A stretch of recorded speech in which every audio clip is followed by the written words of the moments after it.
Yo! Everybody, what up? How you guys doing? Grimmy, hello. Shriko, hello. Oh, god damn it. I just joined this game. How close is it? Oh my god, this is so close. I literally just joined. Let me see if I can clutch this game. Yeah. Trying to see if we can get 2 bases in this flyout. No drop tanks, right? Oh, 1 drop tank. So we'll take a little bit of extra fuel. See what I can do. What's in between the 530F and the 530D? I believe the Seeker. The 530F, Nico, is the is it the monopulse or whatever? It's the Seeker that doesn't give a launch warning, and it's on the Mirage F1C. And then the 530D, I think is actually faster. I think it's the Mach 5. It's got a better booster, and then it's got a better Seeker. It's a full, whatever, I don't know, monopost or pulse or whatever. But it's a traditional Fox 1 Seeker that gives launch warnings and all that stuff. But the 530F, it doesn't give a launch warning, but it can also be chaffed just by a single chaff pop. And doesn't really need any notching or anything. Obviously, you're going to need to move a little bit, especially if it's close range. And I also do believe, those are the things I know for certain. I do believe there's also a substantial booster increase with the 530D.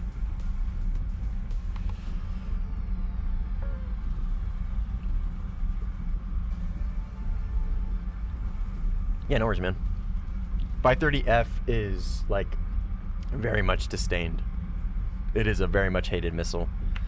It's annoying to fight against sometimes because you got to remember that you don't get launch warnings, you only get lock warnings. And then it's also a horrible missile to use because it literally, if your opponent has enough brain cells to rub together to put together that an F1C or air interceptor on most RWRs is launching on them, or at least locking them. That usually implies that there's a 530F en route as well. Oh yeah, okay, GG's. Yeah, I think we got this. I'm still gonna try and get this base, at least this one, and then we'll go for this one. But we'll see if we can clutch, and then we'll go play for real, play an actual lobby.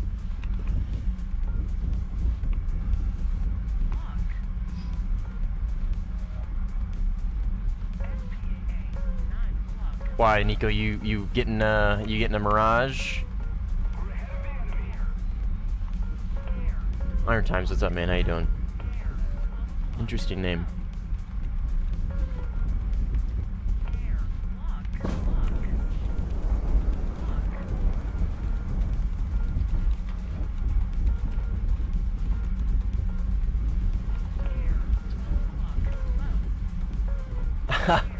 I did, Cynical. That was pretty crazy. That was pretty crazy. No, I just died to a 530D. Oh, fair enough. Yeah, dude, I saw that. I saw that clip, Cynical. That shit was pretty crazy. That shit was pretty crazy. I'm assuming that's a missile. Is it at me, though? I don't think so. It didn't look like it was headed towards me. If it was... I think he crashed. Okay. Okay, it was headed towards me, but I turned away that like last second, so it was going to where I was going, and then I turned back in. And whatever. I think we're getting ER'd.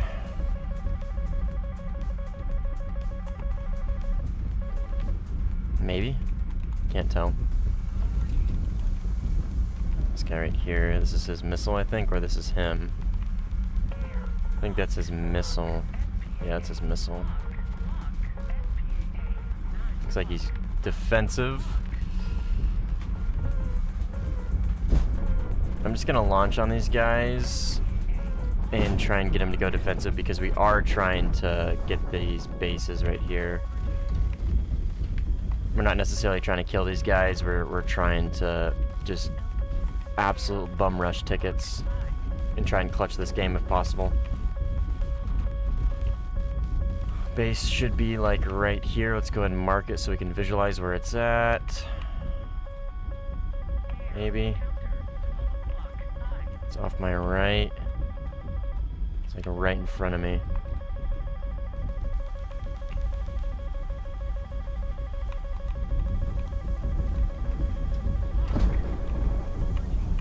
Watch on him. We just passed the base, which is unfortunate. But hopefully we get him to go defensive. Yep, got him at least. I mean, we didn't get to go defensive. We got him to go straight to hell is what we got him. And base is right there. And my frames are dropping because I'm in the 15.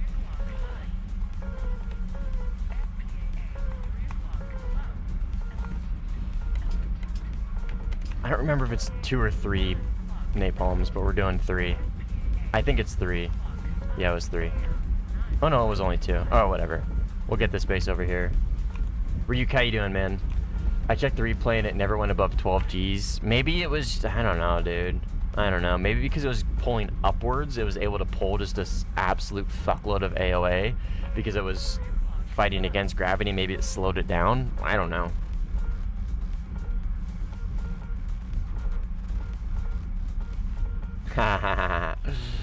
Don't worry about it, Miles. Don't you worry about it. My R73s pull less than that 9M. Yeah, it was a pretty crazy 9M. Lantern, how you doing, man?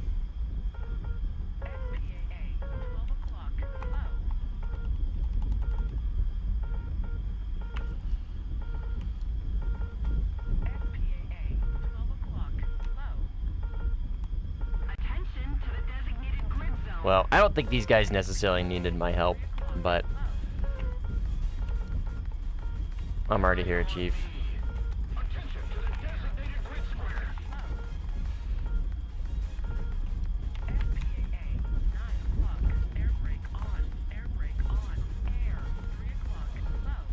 And then we'll go kill that flanker behind me. Because I got 2 AAM3s. How interesting. I take 2 AAM3s with this loadout? I should only be taking 1. I'm expecting there to be a flanker right up here on my front right here. But game's over and it doesn't matter. He would have eaten this AM4 though, if I could get it off the rails. What up, James? How you doing, man? Need 70,000 more RP to get the VT5? Nice, man. Isn't that the Chinese light tank squadron vehicle? Mike is pull less than that 9M. Yeah, that 9M was crazy, dude. That 9M was crazy. Okay.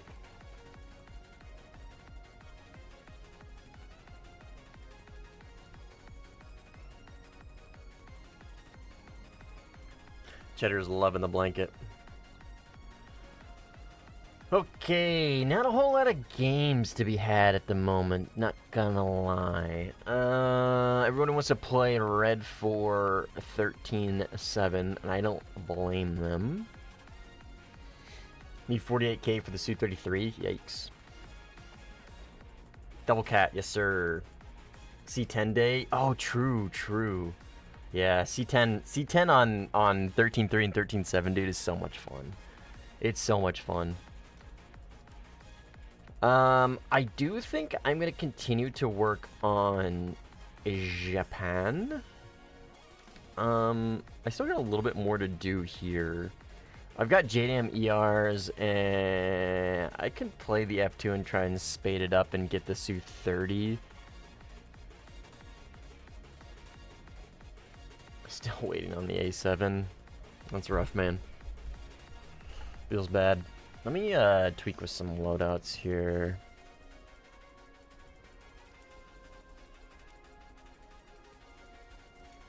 I'm gonna go ahead and drop these for the center, and then grab these again and drop the center. I'm gonna toy around with the fuel in this thing because I don't think I need all these tanks. These tanks are fucking gigantic, dude. These wing tanks on this plane are gigantic. 600 gallons, dude. The 16 is only, what, like 450? 370. Holy shit, dude. These tanks are goddamn gigantic. I don't think I need them. I think just the center tank is enough. Anyways, we'll grab this too, I guess. Why not? I don't think we'll do a game with this. Do a little bit of multi-roll. Do a little bit of gaming as well. Fresh game. I think this is a split lobby though. This shouldn't be in progress. 1-1, 3 minutes in. This shouldn't be. It shouldn't be happening. Oh, Seritan. Let's go. Anybody want to help me? Anybody want to join Afghanistan Blue EU server? 44 minutes in. Blue 4. Could use some assistance. We will never get the Italy supremacy stream. What do you mean, man? I play the Eurofighter. Italian Eurofighter is like one of my most played planes. Oh, dude. I just realized I fucked this up. These aren't even JDAM ERs. These are just JDAMs. I did all that thing with the things and then fucked this up. Stupid ass bozo. These are like 18 kilometers max.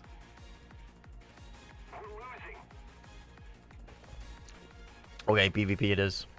I'm gonna take the center. And we're gonna go...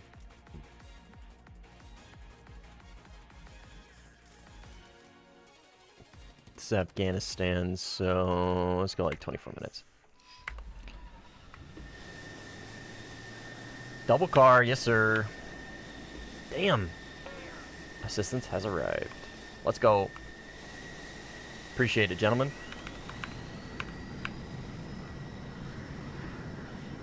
If you think about it, the F-16 is just A7 with an afterburner and then intake. Okay. I guess. I don't know.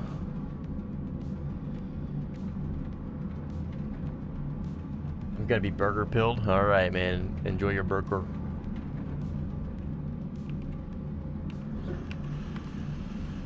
Enjoy your burger.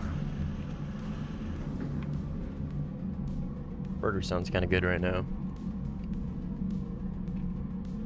Not that good though. And there's no prerequisite to playing. Standby TWS 60 by 19 74. Surprised I didn't set that up before.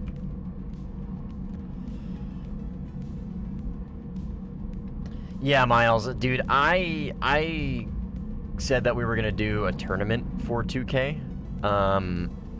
And I just haven't gotten around to doing that. I don't know. I feel like I'm hesitant to do it every time I feel like I want to do it because I feel like it's not going to be like the perfect time or like I might be maybe a little busy or I don't know. I don't know. I've been putting it off for a multitude of reasons, but I think for the 3K what I'm going to do is I'm going to do a Q&A. And then I'm gonna do the tournament that I promised for 2K. So we'll do the tournament for we'll do the 2K tournament at 3K. Nice, Rico. Have fun with your HMD. And then I will do a Q&A as well. Now the Q&A is gonna be obviously like there's gonna be stipulation. There's gonna be like what's the word? I guess rules. I don't know. Obviously, there's gonna be questions there's gonna be questions I'm not gonna answer, right? Like personal questions. Where do I work? Where do I live? What's my social security number? What's my house address? Where's my you know what I mean? What's the security code of my debit card? Stuff like that. So, but I think I'll do a Q&A, and then yeah, go from there. Nico, damn, holy shit. I think Naygrim is a viewer. Ticker is, dude, holy fuck. Damn, coming in force. Let's get him, gentlemen. Can we get your bank info? Yeah, man, for sure. Be a man in that P108A. I've never played that thing, man. I killed one the other day, though, and I thought of you. I want you to know that, Colton. I killed a P108A the other day, and I thought of you. A man who hasn't touched Warthunder in a long time. But I thought of you.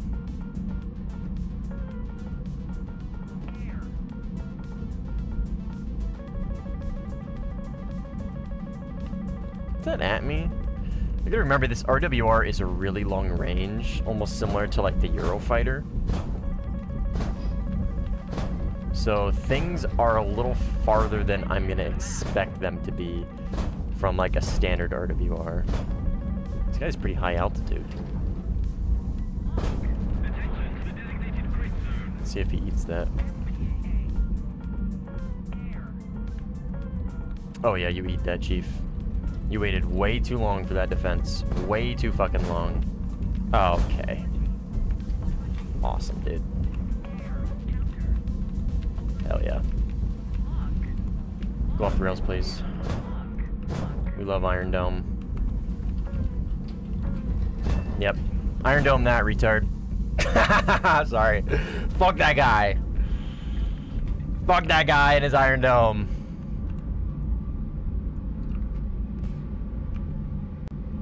You're on the wrong account. Hey man, who cares? You're here, that's what matters. Am I right?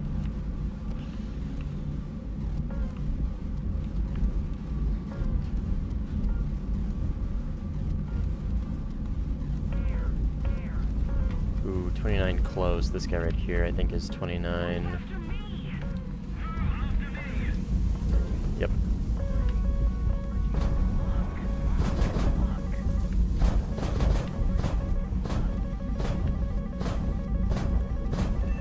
Gotcha!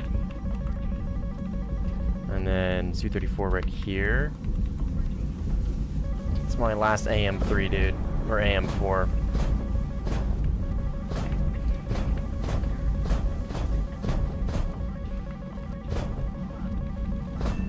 Oh yeah, baby.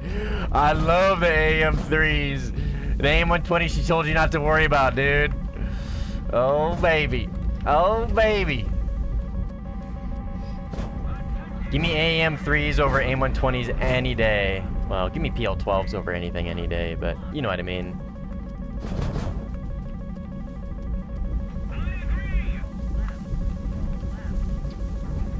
Oh. Ask for help. I ask for apology. Ask for apology. Ask, you fucker. God damn it. We need you. It's okay. I killed your target. It happens. Bad Fox 3.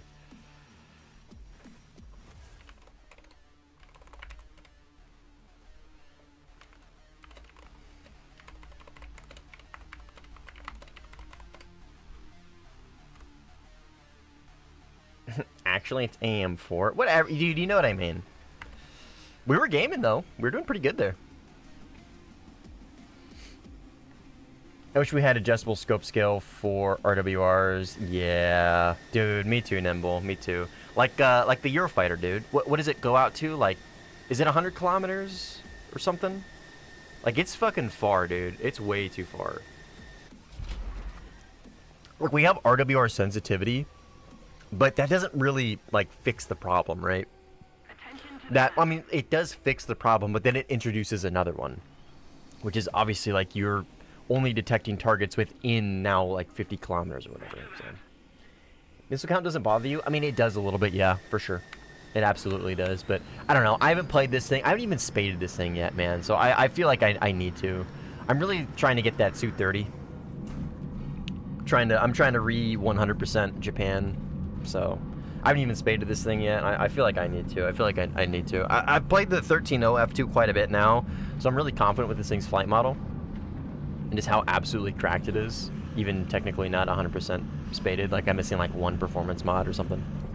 But yeah, the missile count does bother me, but I look at it the same way I look at the Gripen, right? Like, if I really need to worry about missile count, if I run out of missiles or whatever, I just try and force the merge and probably cook them with an absolute cracked flight model.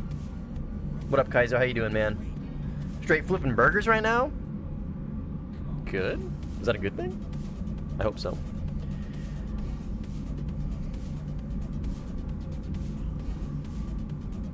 What do you have grinded into Israel? I have everything completed wise, but I don't have everything purchased. Like the far right line, I have like halfway purchased. Like if I were to 100% Israel right now, it'd cost me like 9 million SL or something. Franco, what's up, dude?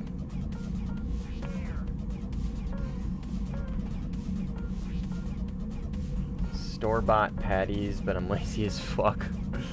Gonna be covered by copious amounts of beer later anyways. Interesting. Interesting methods. No beer for me, just cider. We're drinking the Hollow Jack, the Two Towns Hollow Jack, dude. It's one of the best. One of the best I've ever had. It's coffee pumpkin, but like, not like pumpkin spice. I don't even taste the pumpkin. All I taste is coffee. And holy fuck is it good, dude. I'm a big cider snob, dude, and this is literally one of the best I've ever had. One of the great things about living in the Pacific Northwest is being surrounded by... Oh shit, my stabilization was off. One of the great things about living in the Pacific Northwest is being surrounded, and I mean surrounded by some of like the greatest cideries in the United States. People underestimate it. Oh, dude, Nimble. It is the superior drink over beer, dude, fuck beer. Fuck beer. I am really not a big beer guy. Like, cider is just infinitely better. Infinitely better. If I'm gonna drink something, especially a lot of it, like, I want it to taste good. Okay, I don't know where this Series 34 is at. Yeah, Nimble, you ever come to the United States, dude? You come to the West Coast for whatever fucking reason, you let me know, and brother, well, I'll hook it up with the Pacific Northwest ciders. That should be him, yeah. The thing about the...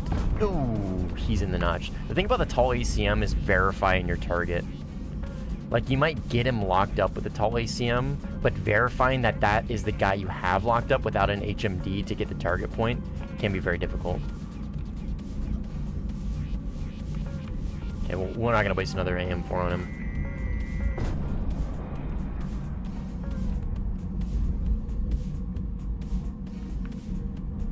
I should hit. Yep. And there was a J11B around here somewhere. Oh. Is that the J11B? Hello, J11B. Oh, you are a wingless flanker. What happened to you? Oh, you're dead.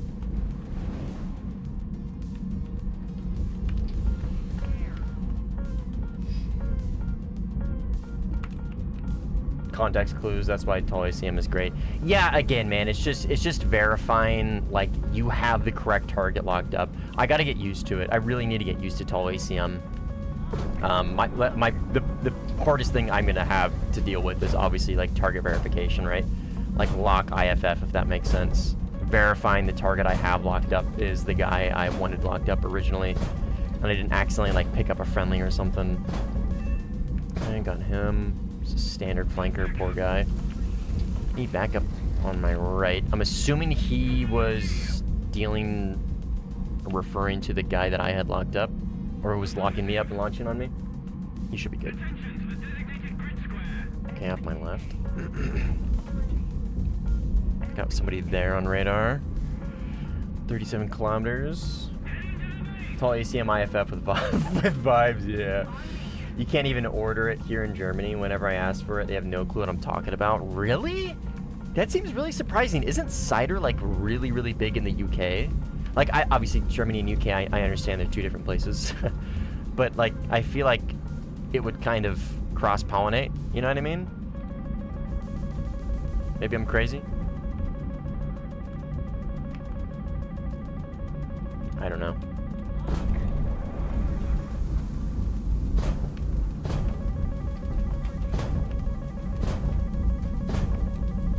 J11B should be right here. He's got significantly more missiles than I.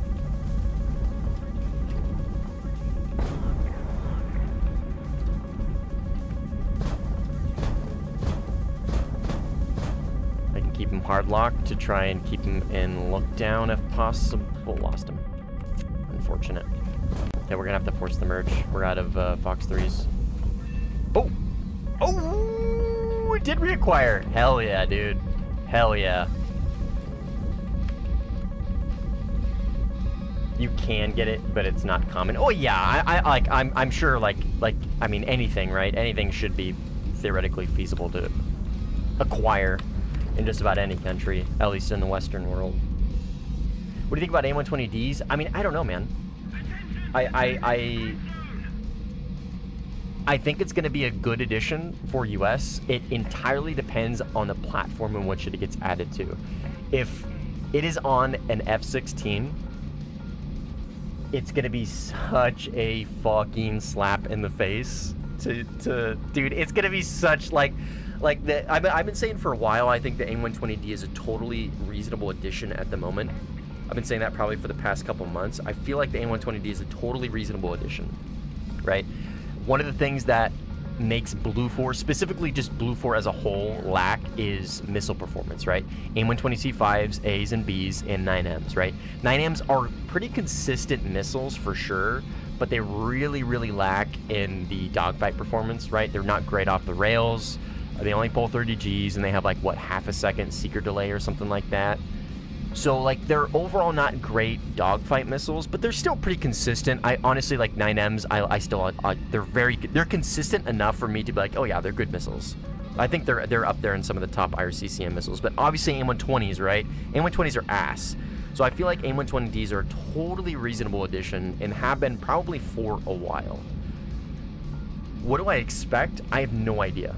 On paper, from what I understand, an A120D is able to pull up to 40 Gs. It should be better off the rails, and it has longer range. How that's going to be modeled in game, I don't know. From what we understand, the new missile is going to have GNSS. I don't know how that's going to apply to in game. I haven't the slightest clue. So what am I expecting? I don't know. I mean, you know as much as I do. I'm expecting a better overall missile with potentially better seeker performance, but that's really about it. But that's not gonna fucking matter, dude. If they slap it on an F-16 at 14.7. You know what I mean? If they slap it on an F-16 with an AZA at 14.7, nobody's gonna give a fuck about the A120D. Nobody's gonna give a shit until we get the 15EX. So if, yeah. Surely the 15EX is coming, yeah. I don't know, man. I don't know if it's too early for the EX. I don't know. I'm really not familiar with the EX's overall performance. But my take on the A120D is I'm sure it's gonna be good, but it's gonna be absolutely like limited by whatever platform Gaijin decides to attach it to with this next update. Sim team, yes sir. What up, Squish? How you doing, man? Yep, I'm adopting the tag. Everybody's asking about it.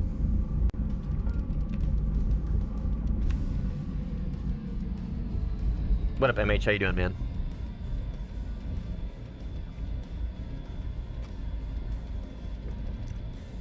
Oh, delish. Somebody iron doming. That guy? Boo. Air brake on.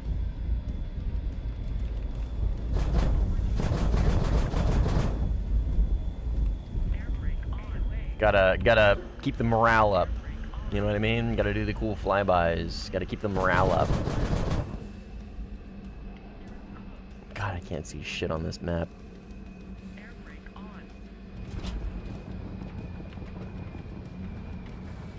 They'll bring out the FA-18F. Who knows, man? I'm doing good, MH, man. I'm doing good, brother. How's the laptop? Treating you well? If it's good enough to run Tarkov, man, it sounds like an overall pretty decent laptop. We have a sim esports team. What do you mean, dude? We've had a sim esports team. It's been Wovie. What are you talking about? Sim esports has been covered for Warthunder for years. Wovie's filled that role since their inception. What do you mean?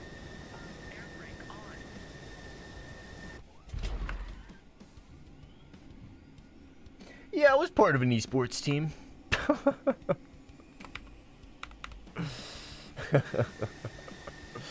The 16V will be tough, trust me. Yeah, source, I fucking made it up.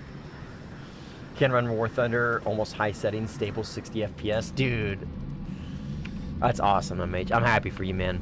I am happy for you. Every time you sent me a screenshot of your absolute, literal minimal graphics, a part of me died inside. So I'm glad you got a good laptop, man. I'm happy for you. That's awesome. Quack, what's up, man? How you doing? It carries Iris T. Interesting. Have you heard about the tragedy of the AIM-120C5? Ah, yes, sir, I have. As somebody who really enjoys the Eurofighter, I absolutely have. The only thing I lack now is good ping. Oh, brother.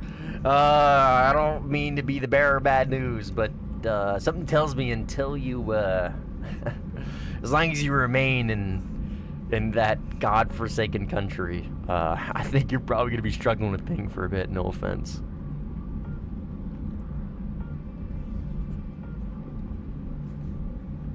"16V gets Iris T. Interesting. I didn't know that. It's cool.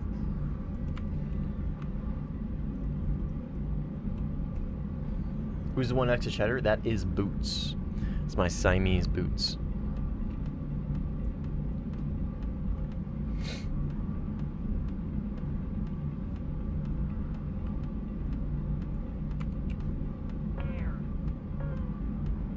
Burger good? I'm glad, man. Glad your burger was good.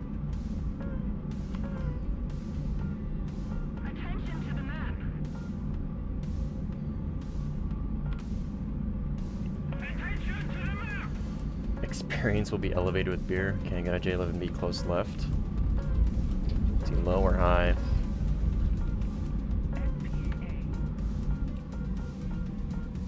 Is this him? Could be. Keep him locked. Yep, that's him. He's getting pushed. I don't want to launch quite yet. Okay, if he commits to me... Yeah. He's notching my teammate. Oh, he got him. Fuck. Okay, hopefully it doesn't TK. Oh, boy. I'm just going to preemptively apologize. Hopefully that does not TK. Okay, I gotta remember, I only have 4 ARHs. God fucking damn it, dude.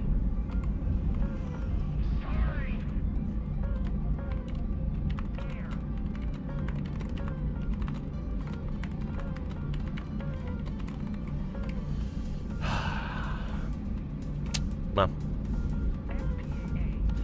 that's my own damn fault.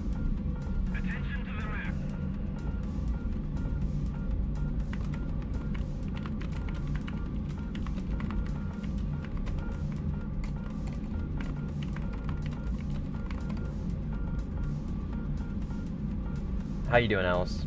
What do you think about the Vigan F21? Ugh, absolute piece of shit. Absolute piece of shit. It's good for playing passive, and you kind of need a pretty good head on your shoulders in order to get around the absolute lack of tech on that plane. The RWR has 0 IFF. The radar is pretty good, and obviously the missiles are pretty good for 13.0, right? Their AIM-120s at 13.0. It's going to be good no matter what. But, yeah. It's pretty ass, dude.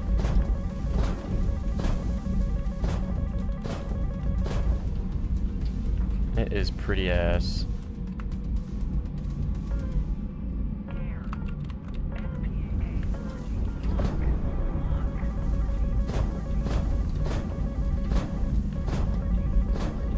Okay, he's low. Hopefully he doesn't multipath that. God damn it, dude. Okay, I got 3. I got that 16 close, and then I got the J11B up here at higher altitude, and then I got the flanker on my left. 2 J11Bs, so 4. I'm gonna have a hard time spotting that 16 from this range, so I'm not really gonna push him, and I'm just gonna focus on these J11Bs for now. I only have 1 Fox 3 left, unfortunately. Okay, so there's... Dude, holy fuck. Whole team's here. I'm gonna call for backup. For close enough range to these guys, I think backup is a reasonable ask at this point.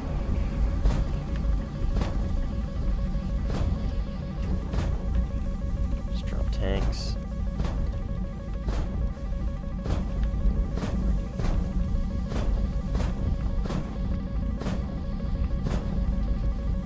Okay. Flanker rear.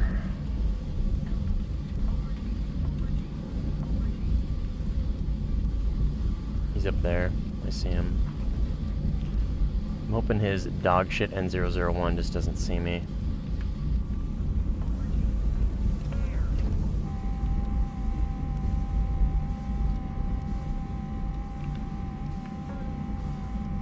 There's another up there.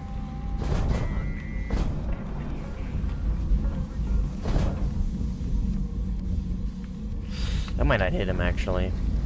Fuck, I'm wasting missiles left and right, man. Oh, shit. Holy. Oh, wait, I did hit him. Holy. Okay, based. Okay, J11B, it looks like. I'm gonna try and get him slow if possible.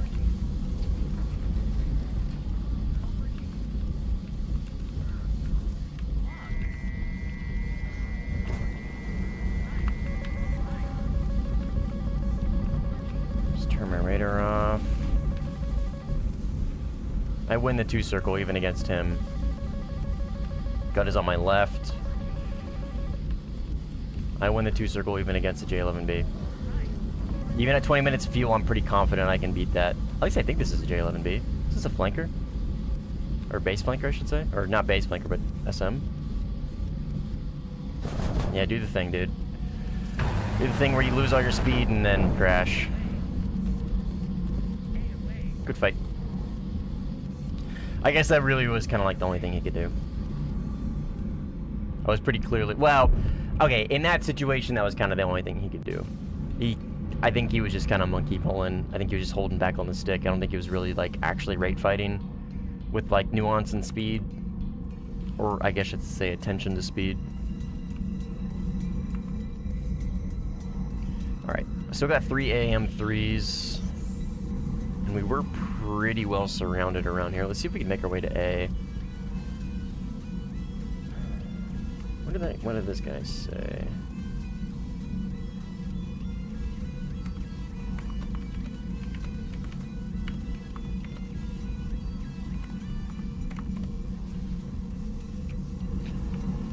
Let's head to A. I don't know how long A cap's been up for. Okay, flanker on my right, 90. Remember this fucking RWR, man. This is much longer range than I'm expecting it to be. This is probably closer to 37 kilometers. Back here-ish.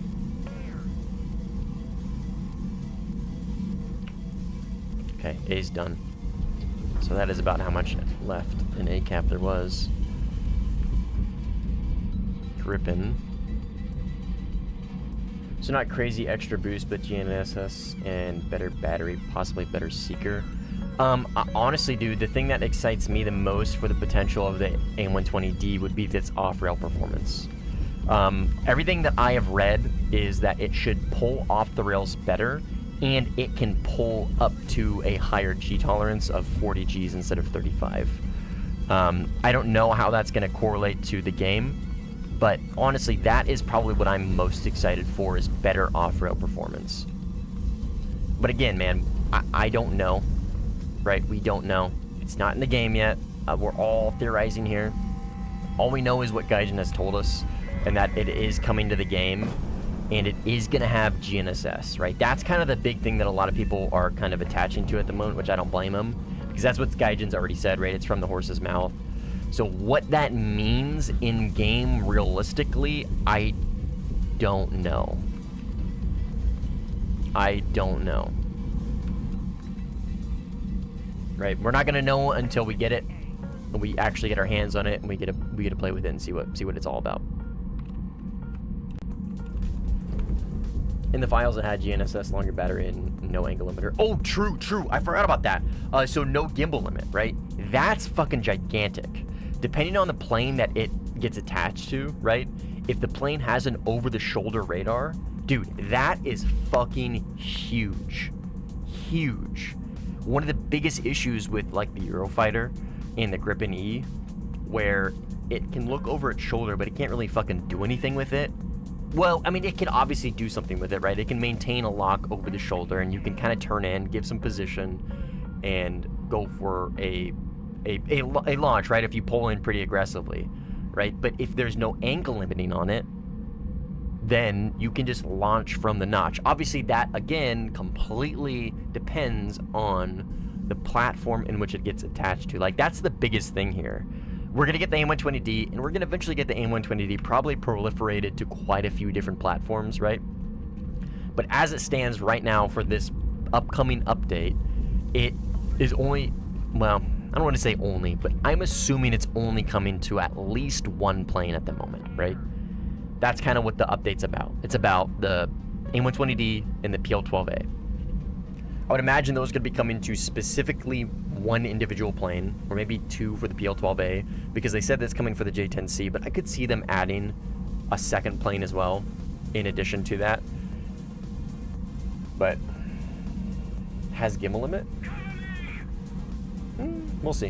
You might be able to deny people who chaff and notch high-altitude GNSS, encouraging longer-range play, and forcing people to go cold and bleed the missile energy. We'll see, man. PL-12A was not needed. I mean, I'm not going to say it's not needed, but depending on how they go about it, I don't think it's going to be that big of a deal either. Like, the PL-12A, from what I understand, is just going to have GNSS that's going to be longer range. I mean, the PL-12 is already a very good missile. Like, it is the best overall missile in 13.7. In my personal opinion, it's the best overall missile. It has the best balance between off-rail performance, overall G-pull, and long range, right? Obviously, that gets dethroned when you start throwing in the R77-1. But again, at 13.7, the PL-12, in my opinion, is the most well-rounded missile at the BR. But, I mean, it's not that it really starts, like, it doesn't really feel like it's not gimped at top tier, I wouldn't say. But you got to remember, Pizza, it faces primarily AIM-120s, AIM-120Ds, and AIM-120Cs, right? So, let's say the AIM-120A, B, and C, not the D. So let's say the AIM-120D is actually a pretty significant improvement over the C and the A, right? A PL-12A might actually be, maybe not needed, but definitely much appreciated. You know what I mean? We don't know what the AIM-120D is going to be like, and that's going to be the missile that it's probably going to face most often. We'll see, right? I don't know. As it stands right now in the current meta, I don't think the PL-12A is needed. No. But maybe it will be in the next update. Who knows? I don't know.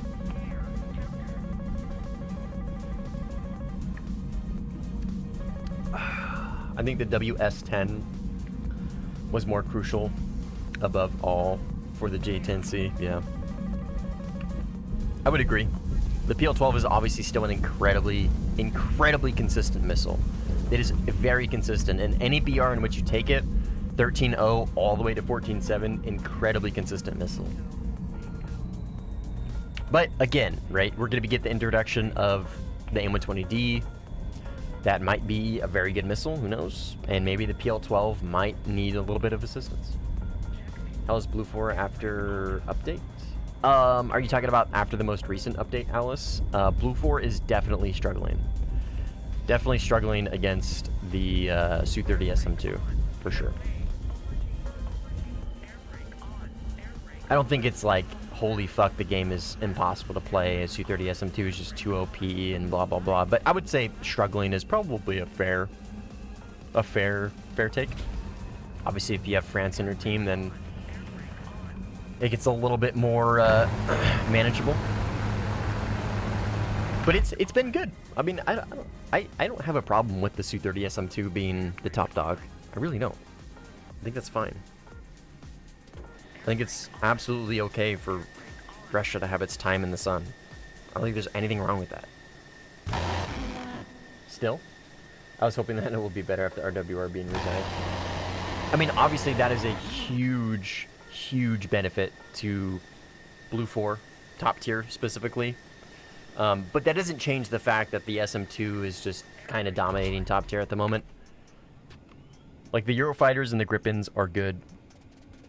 The F-15 GE is okay. The 18E is alright. But the SM2 is just kind of, I think, the supreme leader at the moment for top tier. I would say Alice, maybe with the fix of the RWR bug, it's definitely much more manageable. Definitely much more manageable. Like, there's still a clear like leader with the SM2, in my opinion. But with the RWR bug being fixed, it's definitely a lot more manageable, specifically with the Rafale on blue.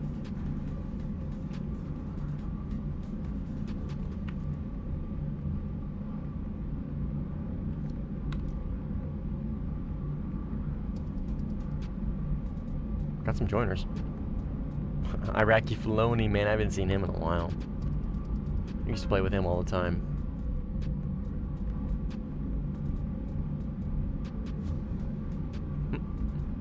Target close. Very close. Try and get some altitude. Because I have a feeling he's gonna duck behind those hills. And is that hills? Nope. Yep. Okay, he ducked behind hills, I think. Oh, there he is. Vigan? Holy shit. Vigan cutting it up in the hills, in the spawn hills, dude. Good for him. He got a kill, too. Good for him.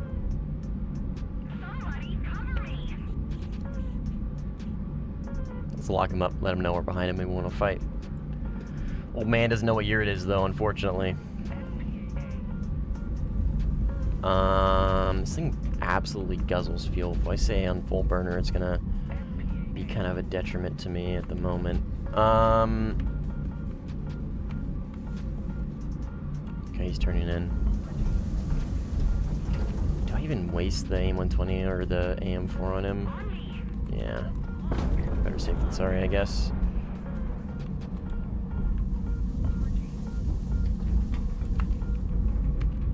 And then we'll follow up with a... probably just guns, honestly.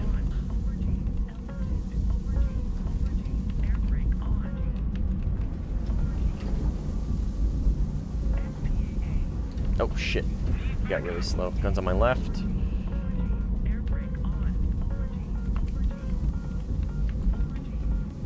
He's damaged, and he's a Vigan. I mean, he's damaged, not like it fucking matters. He throws in a Vigan.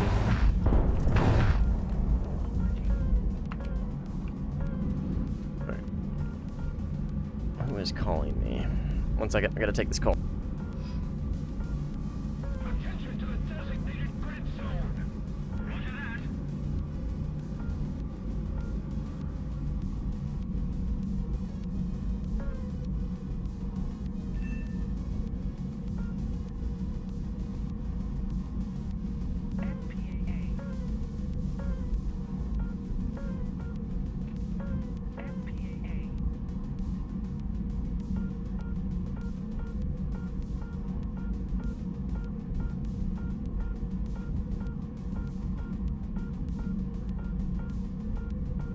Alright, well, that was easy.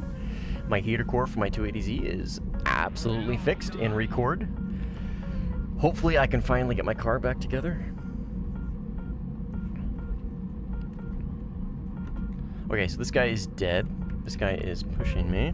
Looks to be maybe... no, not J11B. J11B is way farther. This guy's actually pretty close. Looks like he is about to eat maybe some friendly missiles. Is he multipathing? Yes, he is. He is dead. Okay. Enemy here. And then J11B here. And maybe flanker here.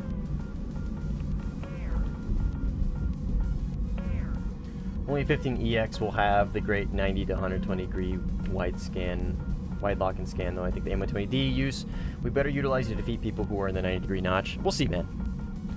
We'll see.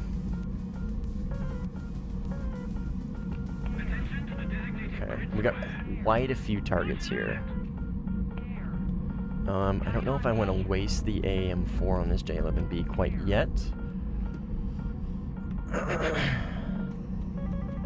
Yeah, he's launching.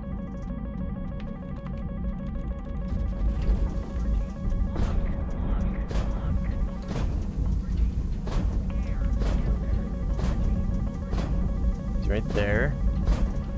90 right. Is he gonna shoot my missile down? No, he's not. He's gonna try and he's gonna fail to do so. It's not a waste of an AM3 then, or AM4, whatever. You guys know what the fuck I mean. Fox 3 AM. How about that? Is that a better way to put it? Okay, J11B number 2. This is a J11B I actually need to worry about, because this is Mr. Mootin.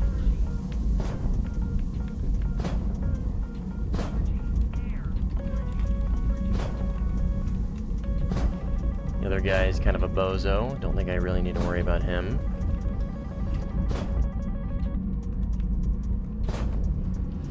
Only have 2 AM4s left. I got a few targets here to deal with. I don't think, if I set an AM4 on Mootin, I don't think it's going to hit. I think he's going to not multipath, I think he's going to notch it.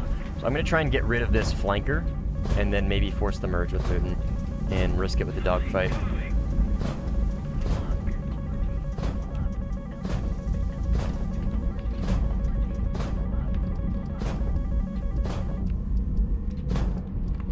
That's the plan for now. We'll see if it buffs out.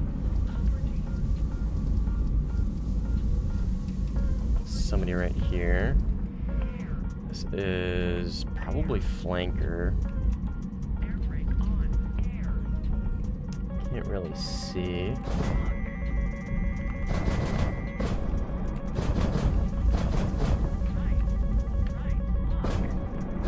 I'm gonna launch on him. My last AM4. Oh, fuck.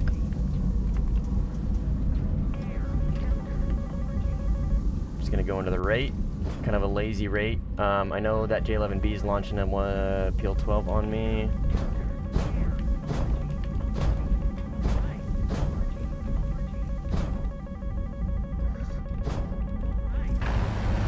God damn it.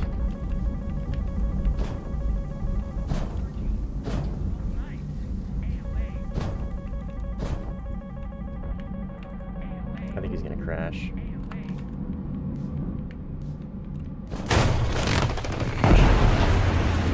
He did crash. Not a whole lot I can do in that situation with no HMD. Well, I didn't have any Fox 3s anyways, so it doesn't really matter.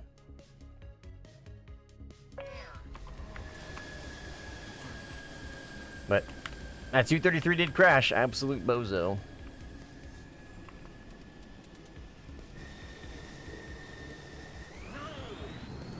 Yeah, I did miss that easy gun kill for sure. I did indeed.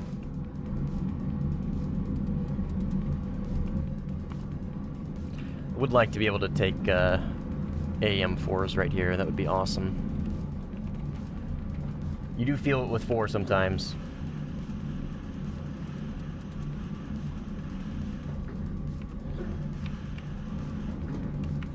Alright, where's A?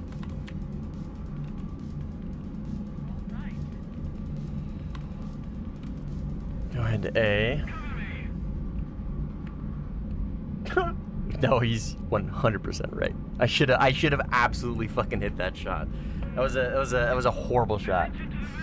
See you, Nimble. Have a good one, man. Hey, I'm grateful that you found your YouTube password, by the way.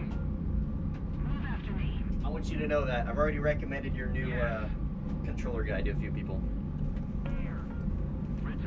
Have a good one, man. I'm gonna drink another cider. Blackberry Incline hopped.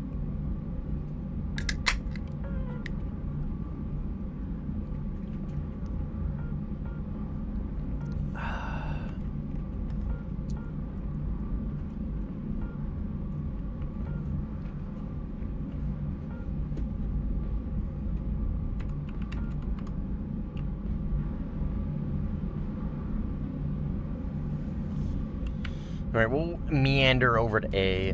This is going to be a tough one to win. I think our dedicated multi-role isn't leaving. We got Shariko doing a little bit. We've got Mr. Nocturne doing a little bit as well. It's okay. If we don't win, I honestly don't really give a shit. Returning to the base.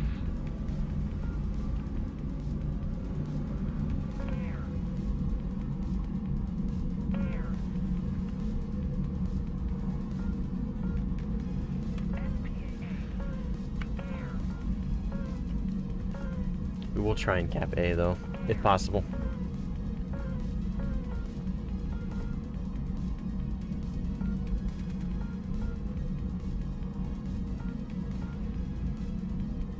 Attention to the designated grid zone.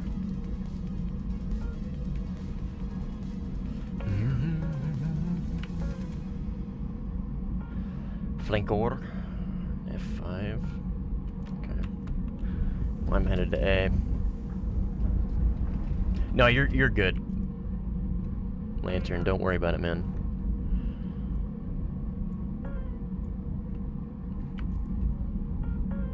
I could also transition to bombs if I wanted to, but I'm not. Like I said, we don't need to like hyper sweat to win. Just kind of here to chill and game, get some kills. And I've done that.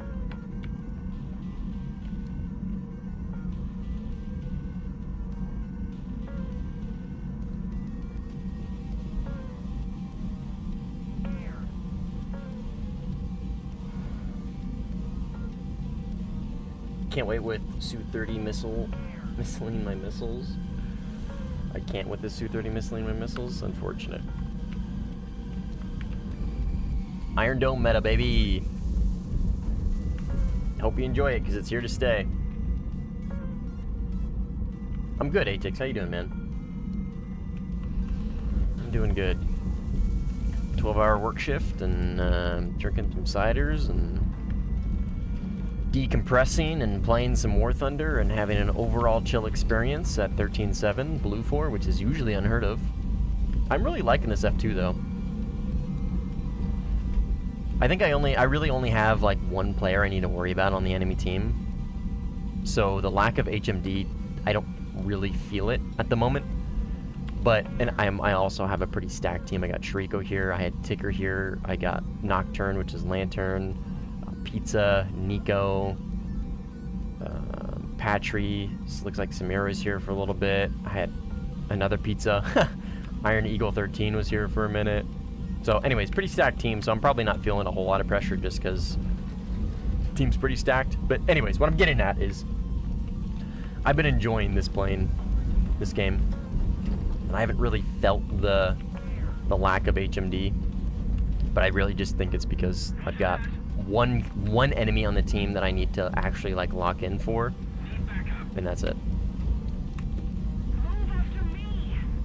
Captain, how you doing, man? Welcome. J11. Don't really want to waste the missiles.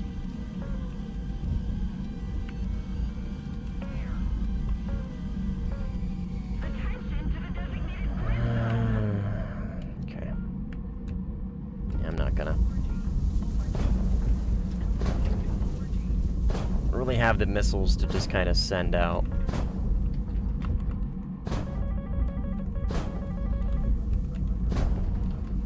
What I do have is a lot of chaff. In fact, I should probably take more chaff in this thing.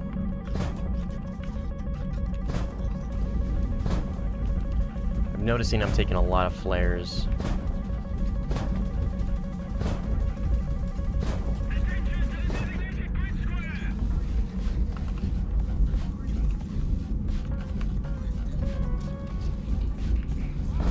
Ooh, that is a missile.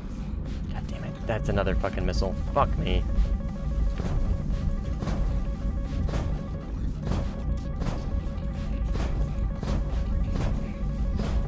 This is a really bad angle to notch.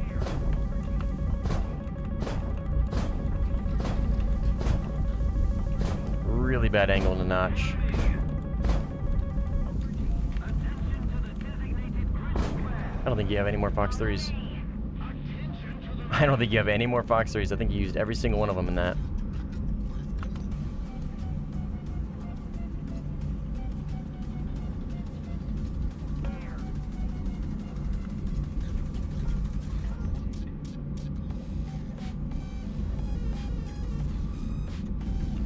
You at least launched 4 to 5.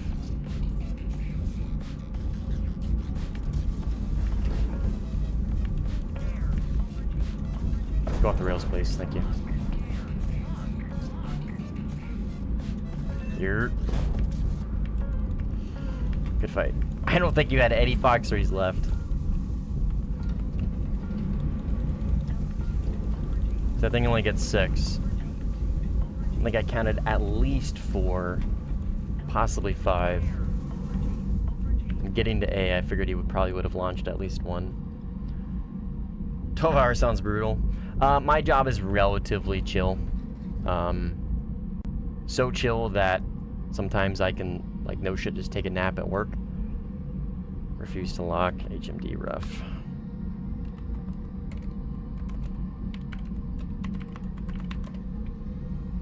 Did have another Fox 3. So, although today was pretty busy, surprisingly.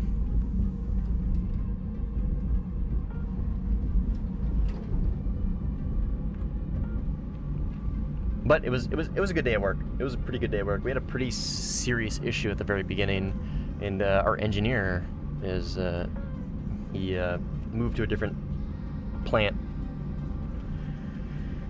So it's just me. I'm the lead guy on the team now, and I'm not an engineer. I'm not even college educated. And ran into a pretty severe issue at the beginning of the shift, and we were able to figure it out, lock in, and diagnose it correctly and troubleshoot it correctly and get the correct part and correct the issue, all within a absolutely like a pretty significantly quick amount of time. It was like 5 to 6 hours, I think. We had it figured out. We had it diagnosed, figured out, and a part on hand and replacement in process within like 6 hours, which is pretty good.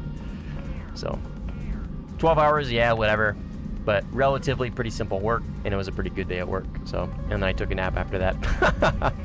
So do not feel bad for me in the slightest, dude. I have a feeling he's gonna shoot that down. Do not feel bad for me in the slightest. Yeah, he's shooting that down for sure. So what I'm gonna do, I only have 9 chaff though, yeah. This guy doesn't know anything other than shoot missiles. So, I only got 9 chaff, unfortunately. Should be more than enough to deal with this retard though. Yeah. He doesn't even know what fucking year it is, man. He's already lost me. Jay out now, bozo.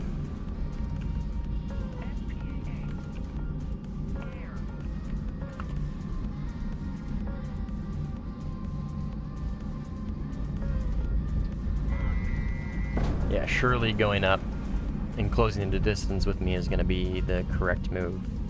So my AM3 can absolutely smoke your shit. Again, when your one trick is just shoot missiles down, generally speaking, they are pretty brain dead in every other situation. Sim reward system is so dumb. So, hot take, useful actions really isn't that dumb. I think useful actions is honestly a necessary evil for the kind of gameplay that is sim and during confrontation. I think it's a necessary evil for Gaijin to counter bots and like passive grinders. I think useful actions is a somewhat necessary system, and I think a little bit more nuance. I really do think like it encourages. Let me rephrase this. I think it has the potential to encourage skill-based gameplay, right? If you die, it matters. You lose your useful actions timer, and you have to pay full repair costs, right? In a perfect world, it would encourage this whoever to play, right? That it would encourage the player to play better, right? To get better at the game because they're bleeding SL or they're not getting the rewards they think they need, right? So they're maybe playing a little bit smarter, a little bit more intelligently, and honing their skill. Obviously, that's not the fucking case. It more so encourages passive gameplay, I get my kill and I go sit on my runway and I wait, right? Obviously, human nature is to take like the path of least resistance, and that is the path of least resistance, right? I don't think useful actions inherently is flawed. I think it's a decent system, and I think it makes sense, and I think it works within the space of sim. I think the biggest issue with useful actions is just the lack of rewards. I just think they need to buff the rewards, man. They either need to... GG's, holy shit. We really clutched it up at the end. God damn, GG's. I really think either they need to buff rewards or they need to reduce repair costs. I think reducing repair costs would probably be the most beneficial overall, right? Because it still prevents people from botting, right? There's not a huge, gigantic incentive to play sim because your rewards are absolutely fucking insane. But your repair cost is less, right? So the cost of playing sim is less, right? You might not be able to grind out an entire tech tree in a week, but it's not going to cost you millions of SL to just learn the game mode. You know what I mean? So I maybe a hot take. I think useful actions is a decent system on paper. I think it works, and I think it is kind of necessary, but I think it's just kind of flawed with how much it costs to play sim. And I think that can be countered easily by just reducing the repair costs of playing specifically for sim. And if they don't want to do that, then upping the rewards by 1%. I'm not sure what that percent would look like, but upping it by a little bit. You had 2 more missiles? Damn. I really didn't think you had more, Mutin. GG's, man. Sorry. I didn't... To be fair, Mutin, to be clear, I didn't honestly notice that you were in that game. I think if I noticed you were in that game, I probably wouldn't have joined. So I apologize for kind of steamrolling that game with the stream team. I didn't realize you were in there. I didn't actually pay attention to the scorecard. I saw Saratan, and I was like, yeah, we're going to go play that one. I literally didn't look at a single other name. I just saw Saratan. I was like, yeah, let's go play against him. So, GG's, Mutin. Sorry, man. I really didn't mean to jump you like that. That was unintended. But GG's, nonetheless.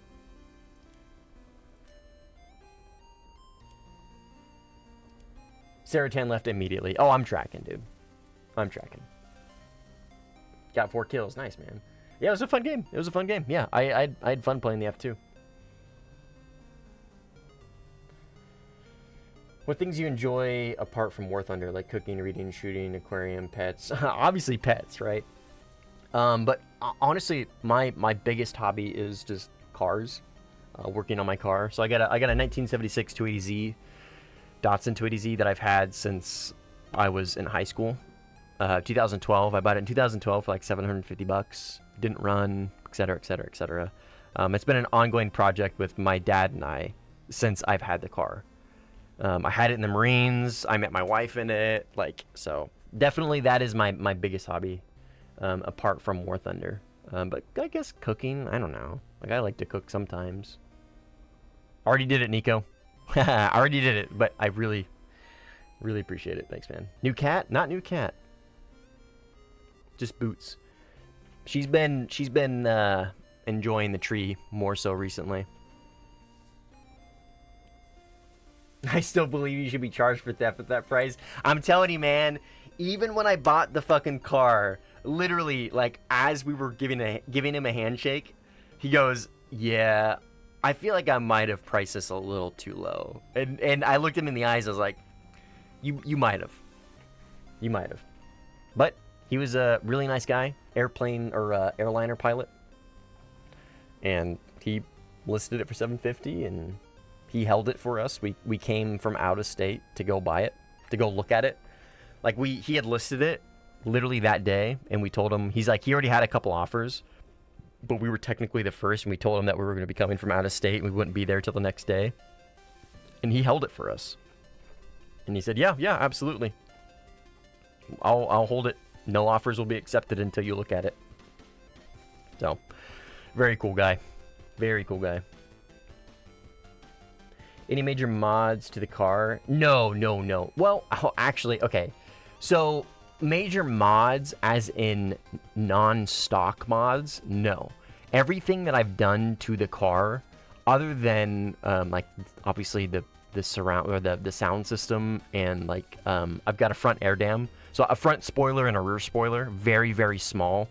It's a, let me just actually look. I'll show you guys. Let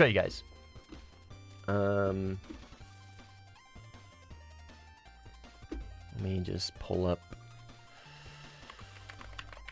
Datsun 280Z.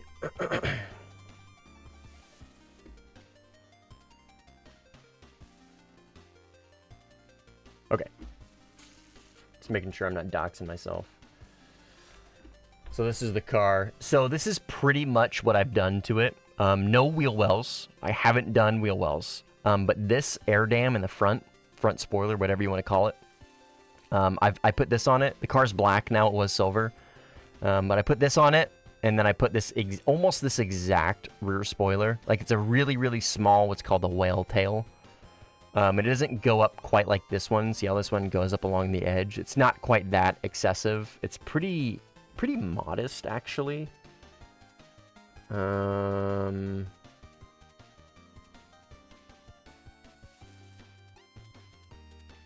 Yeah, this one. Just like that. I don't know if you guys can see that very well. But other than that, the car is completely stock to a 280 or at least a Z. The 280Z was the 76 280Z was the first deal of fuel injection. So I have swapped it to a 240Z carburetor system. So SU side drafts, if you know what those are. That is honestly the biggest modification, if you will, to the car. But it's still completely within like realistic stock conditions within the Z family. So I've tried my hardest to keep it relatively stock. In fact, this is actually almost what it looks like. This is almost exactly what it looks like. Almost exactly. No fender flares. And the spoiler, like I said, doesn't really come out quite this far. Oh, dude, this picture's been up for a long time. This is almost exactly what it looks like. It's completely black. It's not. There's no camber. It's not lowered, so it sits a little higher than this. But it looks almost exactly like this car. This is actually a pretty good one because the rims are pretty cool too. But yeah, that's my main hobby. Warthunder's hobby number 2. But yeah, this is my main hobby. Old school SU carbs, yes sir, with the oil inside them and everything, brother. Yeah, side draft SUs, maybe. Yeah, stock. Well, we're not stock, but originals from a 240. Yeah, dude, I love that car. It's been an ongoing project since high school, since 2012. So 14 years. How many miles? That is a really hard question to answer. We don't know how many miles. It could be 120 on the chassis, or it could be 220. We really just don't know. The speedometer, the odometer, only goes into the tens of thousands. It doesn't go into the hundreds of thousands. So it's 5-digit instead of 6-digit. So more likely than not, it is 200,000 because it was a club car for an airliner for a while in California. So essentially, people would fly on this private airliner. When they would fly into California, that would be their car, right? That would be essentially their rental. It wouldn't be a rental, but it would be included in their package, right? So it's probably got quite a few miles on it. But on the drivetrain, as of now, 24. Or no. Are we at? I think I'm at 40 now. The drivetrain from front to back is at 40. I did a complete drivetrain rehaul. But the frame itself is more likely than not at 220. I think 220 is a reasonable guess. So, but yeah. Anyways, that's my main hobby other than Warthunder. Cheddar's facing the camera now. She's so good, dude. She loves this blanket. Yeah. Is that better? Yeah. Oh. Big stretches. Alright, now she's gonna purr for like 30 minutes. Get the rewards? Okay. Oh my god, guys, I got a horse. Holy shit.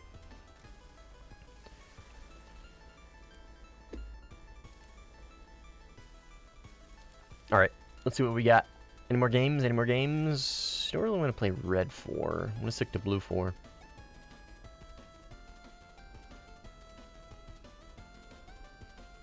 What are you trying to do with the 280? I mean, honestly, just I'm trying to get it to just a daily drivable condition. Like, that's it. Like, I want to be able to drive it to work and not have to worry about some sort of electrical gremlin or some sort of exhaust leak or some sort of X issue, you know what I mean? Like, I just want to be able to drive it. I just want to be able to drive it again. It was my everyday driver for years, dude. Years. All through high school, all through the military, and a little bit after. It was my daily driver for probably 6 to 7. Okay, fuck you guys. I know you're going to say it, whoa, 6, 7. But probably for 6 to 7 years, it was my daily driver. So that's the goal. I want to get it back to consistent running condition. How many miles per gallon? 11 in town and about 18 on the freeway. Although I haven't gauged it with the new carbs.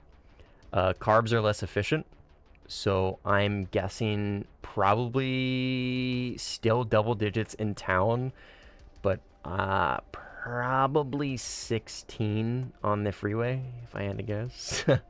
We'll see, man. The highest I've ever gotten it was 22 miles per gallon, but I did literally nothing but freeway for like 3 tanks. Yeah, fuck you guys. We can't have shit around here. Holy. No, that sounds like absolute abysmal dog shit. We can go to this Afghanistan or... Ooh, Spain 1 hour in. Right on my pig. He TK'd me once. That'll be an ongoing bit for this as long as this guy plays Sim. Yeah, let's go here. Why not?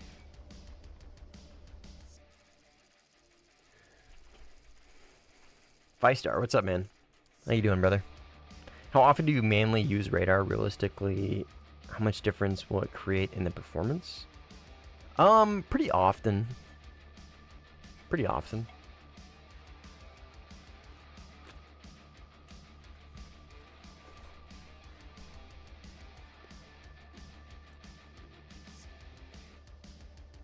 All right, I was rocking single tank. And, oh, chaff. I was rocking single tank and I kind of liked it. So I think I'm going to stick to that. But I am going to take more chaff. 40-80. I think that's pretty reasonable.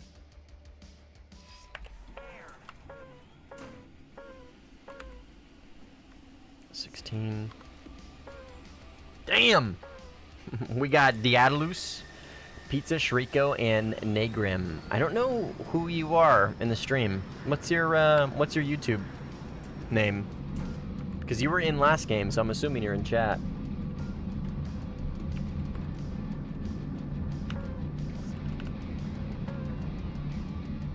Ah, Grimmy, hello.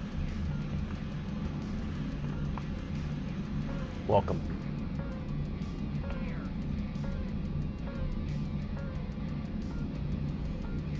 Alright, so I got a Jeffrey right here. I think I got a J11B here. And then I got a second here.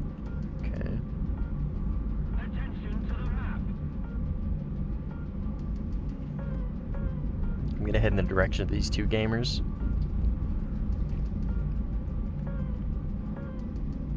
Yeah, one of them's a J11B for sure. The other one's unknown. I think this is the J11B.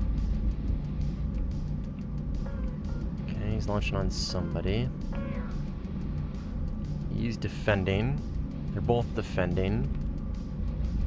None of them are launching on me. Oh, yes they are. I'll launch on both.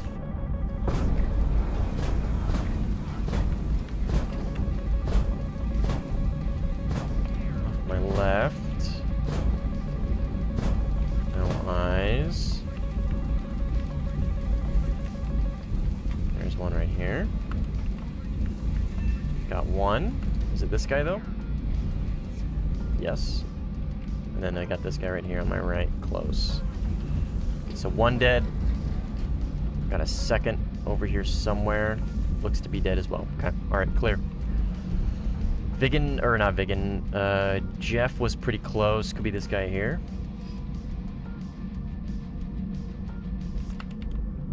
Let's go ahead and try an AM3 him.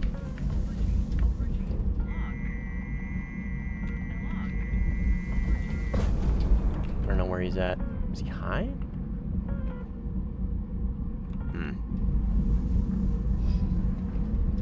Was that a bomb? He was really high, actually. Wasn't paying attention to my radar elevation. He was really high. Okay. I'm just not gonna worry about him for now. On the freeway, you're getting about the same miles per gallon as my 125. Damn, really? For a bike? Right, your 125 is a bike, yeah. You got a pretty cool bike, if I remember correctly. Ooh, Vigan. Okay, Vigan's dead. Second Vigan. Is that on me? No. That one is, though. Might be getting this a little close. He's on my left, close. Oh, he's dead. God damn it. Oh, I think he's dead.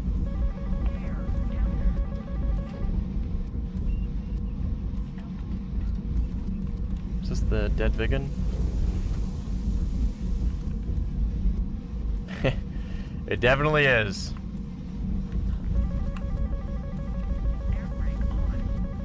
Absolutely is a dead Vigan.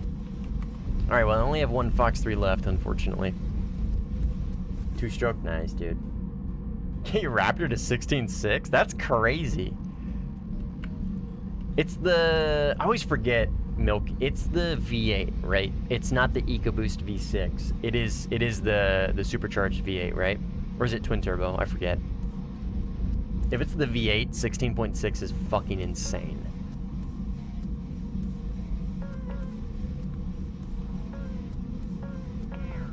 Carbs can be very efficient, but it depends a lot on tuning and fuel quality. Yeah. Jeep, my 88 Jeep Wrangler, I put it, gone up to 20 miles per gallon. Yeah. I mean, I don't know, man. I really need to, I look forward to learning how to tune carbs, because that's something that I am not familiar with yet. That's probably one of the things I look forward to the most. Twin turbo V6? Okay. Well, I guess 16.6? Yeah, 16.6 I guess is understandable for a V6. I was gonna say, if that's the V8, dude, that's, oh, on 35s though? Damn, okay. That's pretty good, I guess.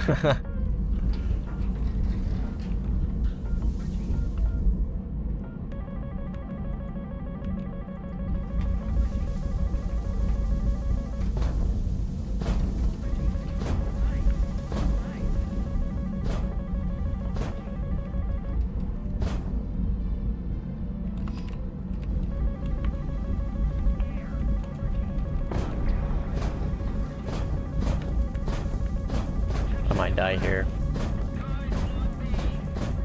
I'm getting absolutely molested by missiles.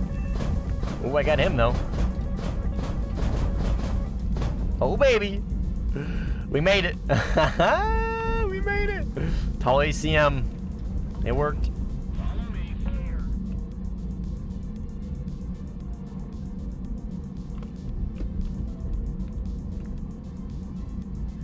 Racing 125 is the peak of shit ever. That's awesome. Tops out at 200 on the freeway, kilometers an hour, I'm assuming, yeah? There's no way a 125 is topping out at 200 miles an hour, dude. There's no fucking way. Like, no fucking way. There's no way a 125 two-stroke is topping out at 200 miles an hour. My 11 Ram 4500 with the Cummins gets like 25. Damn, what diesel's pretty efficient, yeah?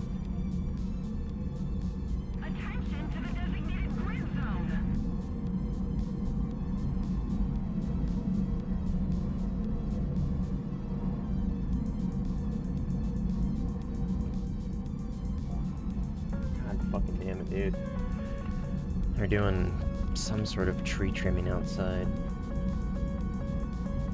Probably not first in line to ask, but what do you think about the event F-16? I think it's an unabashable copy-paste that I just don't give a fuck about. I gotta be honest.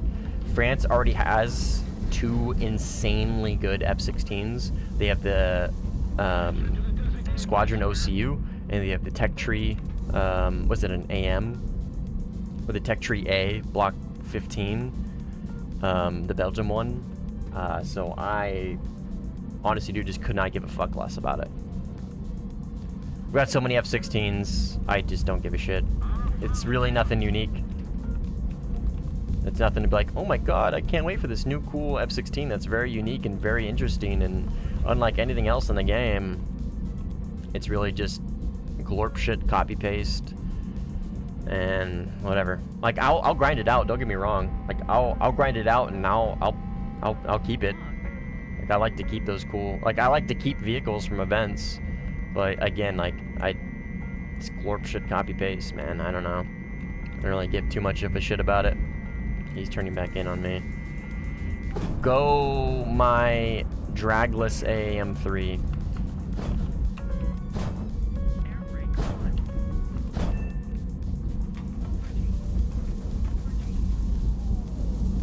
Pro has the best cat, I know. Don't you worry, I am well aware how blessed I am with cats. I got really cool cats.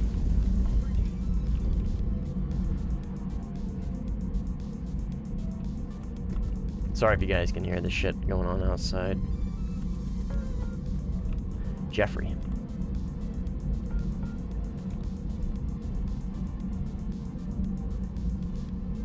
Okay, Jeffrey is in the notch. 200 kilometers an hour is 120 miles an hour. That is pretty fast.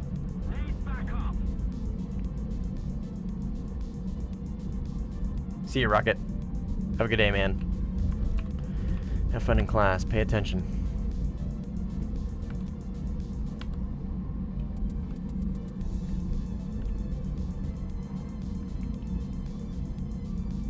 They had the opportunity to give it the Pratt Whitney 200 engine and 9Ps only for 12.0, and it'll at least be unique. Is that really necessary though, dude? Is it 12.0 F-16 really that necessary? You know what I mean? F-18 launching on me rear aspect. Oh. Doesn't matter. I was gonna say, I think that is an F for advice. Or something. Other than an F-18. We're playing 13.7. I'll be back. I'm gonna go use the bathroom.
Right.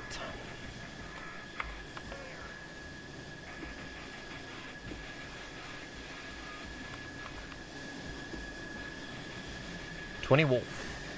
Hello, 20 Wolf. Mr. JDMER, based. Very based.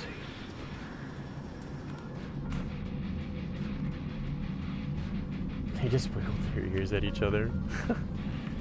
They're communicating.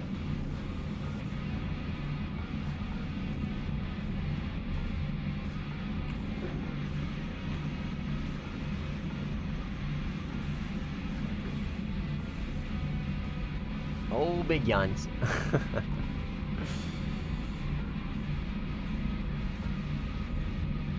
Cider, you're so good.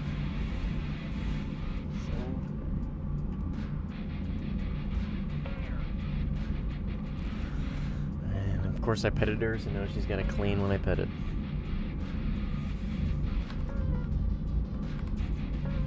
I got a Su-34 here who just dropped bombs.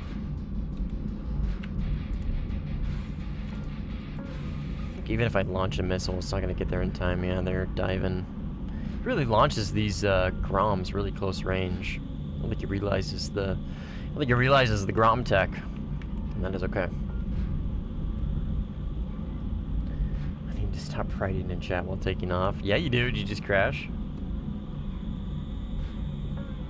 Ah! Crashed.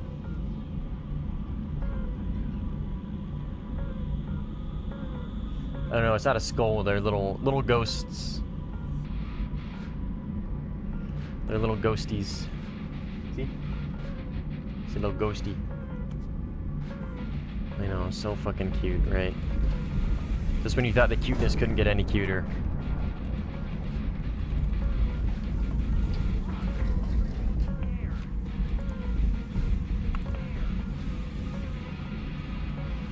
Ooh, hopefully I don't TK. Looks to be maybe a dogfight of sorts.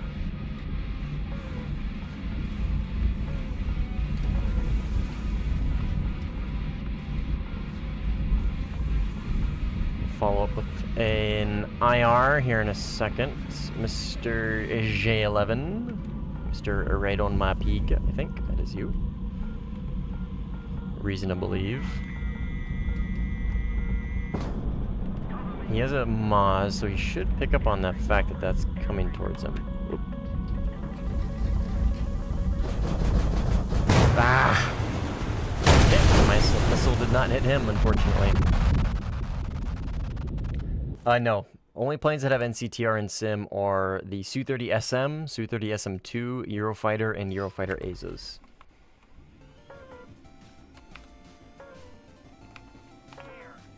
Only ones. Because again, right, you gotta have NCTR showing up on the cockpit, right? You gotta have them on MFDs, you gotta have them on the HUD, or HMD, or whatever. So, you love this game? Me too, man. It's a good game. I enjoy it. Orion, what's up, man? How you doing, brother?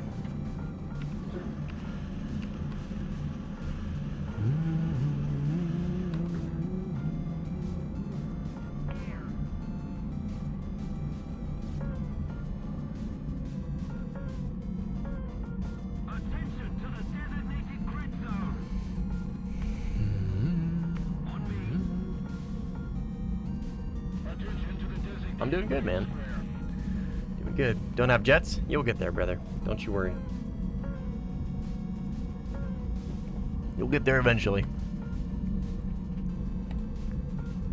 Finally, after a whole year, I'm at top tier for Sweden. The grind was painful. Nice. Well, not nice that it was painful, but nice that you made it. Welcome. Welcome to Slop tier. Enjoy your stay. Have fun with the Iron Dome meta.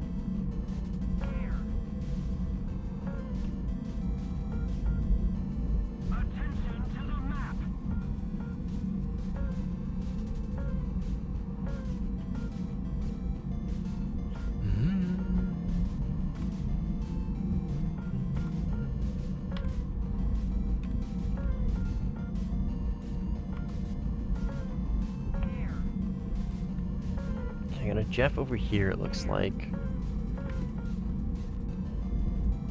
I'll lock him up, see if I can get him to come to me.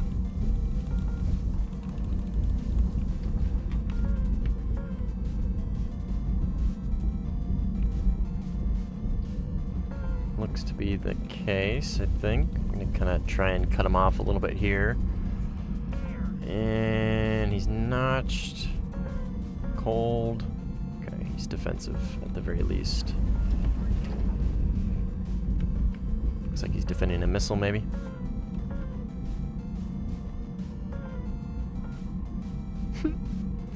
I'm playing the game, Orion, and by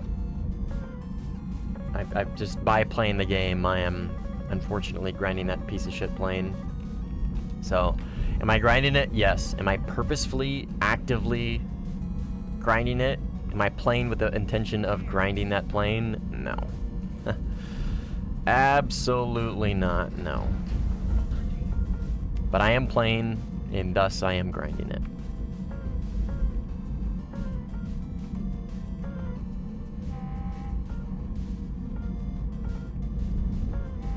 Got it, okay, nice. This is Warthunder. Warthunder Sim.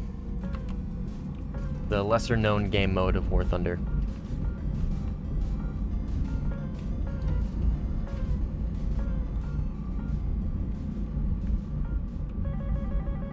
Okay. Is that at me? No, it's not. I'm gonna launch on this guy. And then I'm gonna focus on this guy.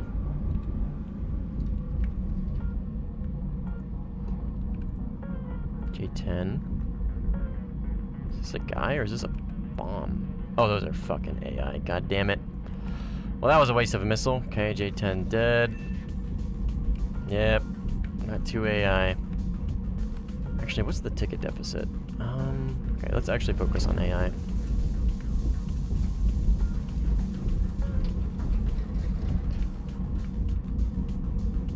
One underneath me. I don't normally use all these AAM3s anyways.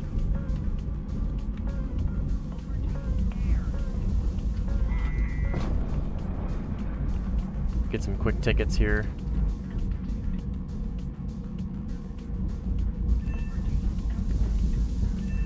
Nice.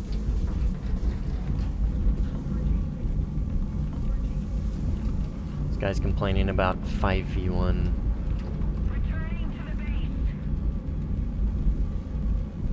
Did he complain and then immediately leave? Ah, yes, he did. Yeah, he complained and then immediately left.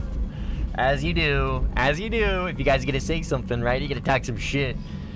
Complain, bitch, and moan. The key to doing so is the second you hit enter, you immediately fucking return to hangar. To solidify your dominance in that conversation. Look at this.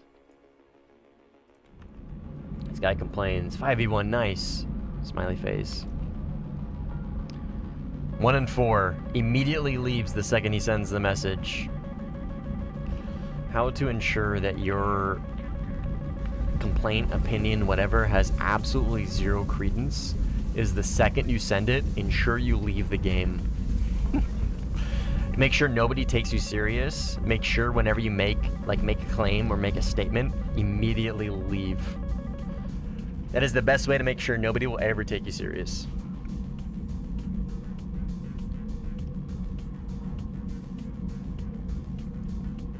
Five v1s are gonna happen, unfortunately. Especially when your team is outnumbered. 1, 2, 3, 4, 5, 6, 7. 1, 2, 3, 4, 5, 6, 7, 8, 9, 10. Yeah, 10 to 7. Really want to learn Sim, but it's kind of waiting until I get my rudder pedals. I like playing in VR sometimes, but I feel like I'd put more use in Sim with the HMDs. I mean, to each their own, man. Honestly, whatever control setup intrigues you the most, or excites you the most, or once you get experienced, fits you the most, is what matters. Obviously, I play on mouse and keyboard, right? It, in my opinion, is the simplest of the control setups out of HOTAS, VR, controller, track IR, whatever. I really do truly think that mouse and keyboard is just the simplest of them all, and which is really one of the main reasons why I use it, is because of its simplicity. It's just very simple to use and very easy to use and very easy to pick up, very easy to mod, whatever. But once you get into the game mode, really, man, just once you figure out a control setup that works for you and you like it, really focus on refining it.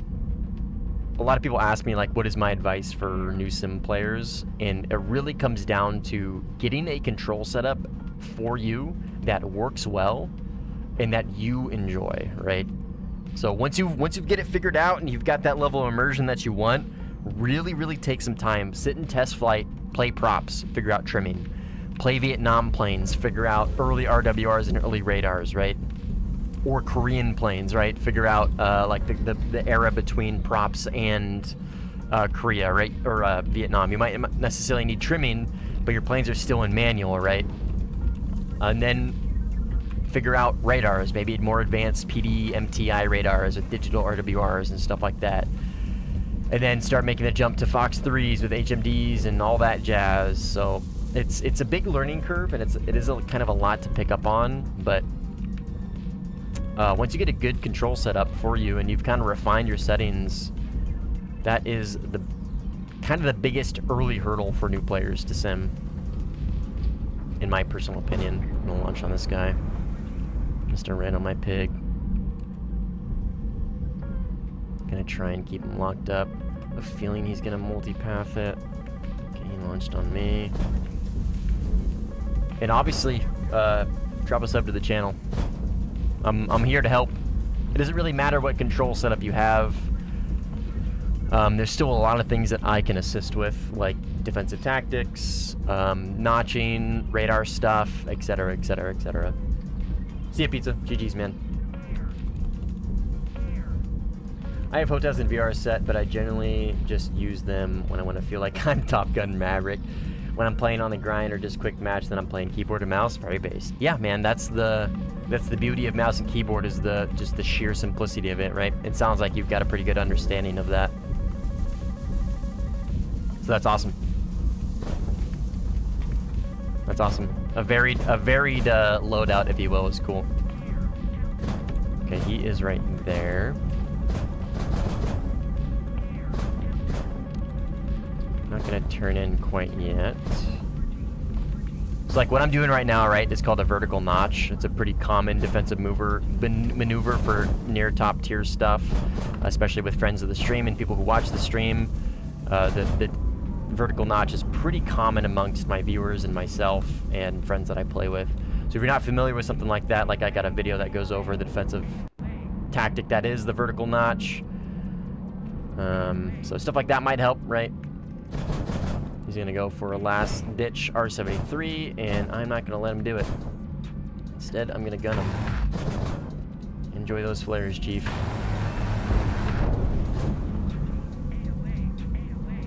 So essentially what I did there is, right, I kept him in my notch the whole time. I kept him on my shoulder, and then I just did a loop, right? And I dropped chaff every now and then.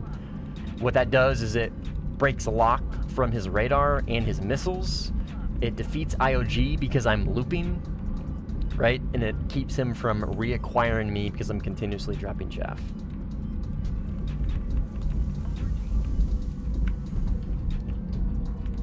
So if stuff like that interests you, then obviously drop a sub. I got a link to the Discord in the description of the stream. It's a good place to ask questions and learn. Anybody who's new to sim, really anybody in general, is welcome. RB, sim, arcade, I don't really care. It is more of just a community Discord for people to learn and ask questions, dumb or not.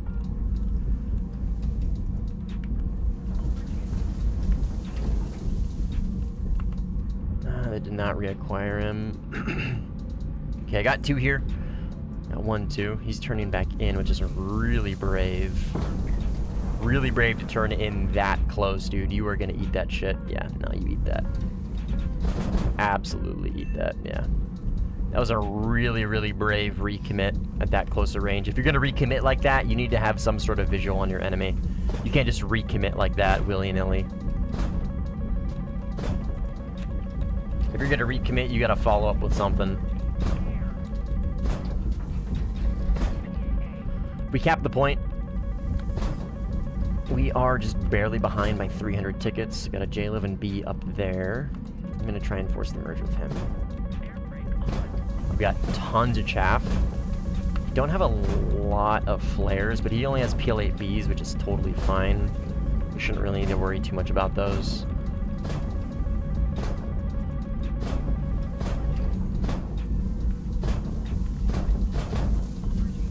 Just gotta pre-chaff a little bit, just like that. And then we go into the dog. Ooh, or he eats that.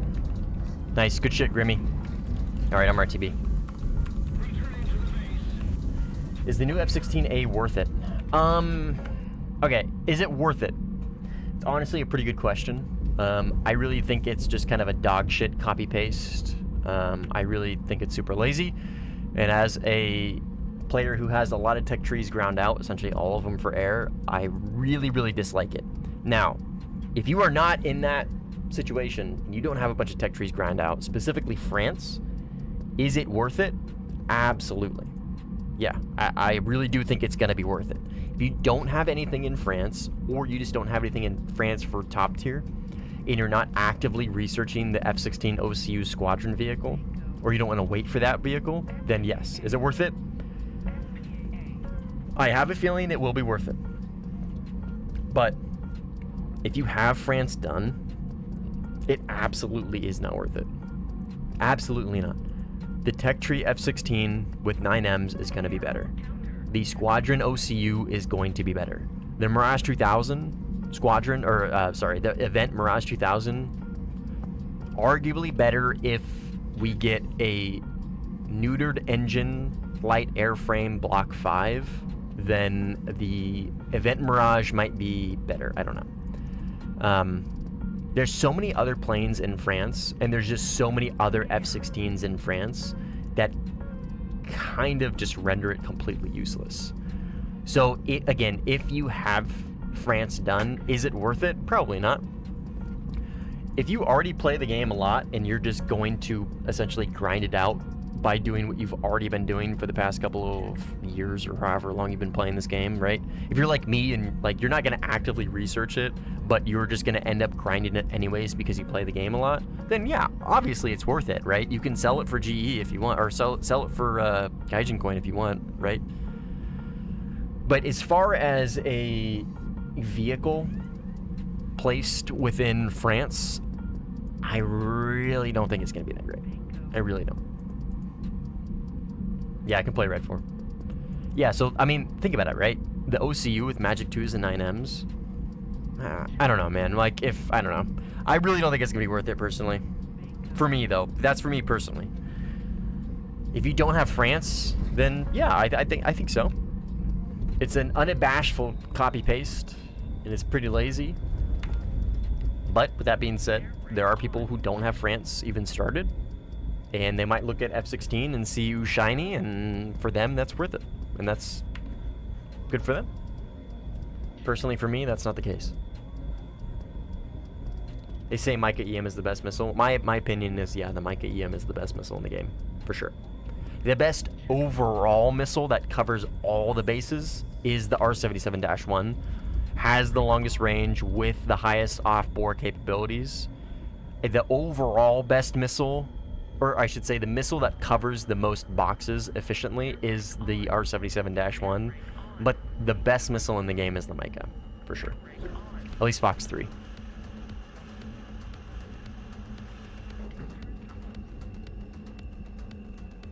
And I do believe that is just kind of a hard fact. I would like to hear any counter argument to the Mica not being the best missile in the game. And if your opinion is that it's really short range, then you need to reassess your, I don't know, your combat engagement ranges.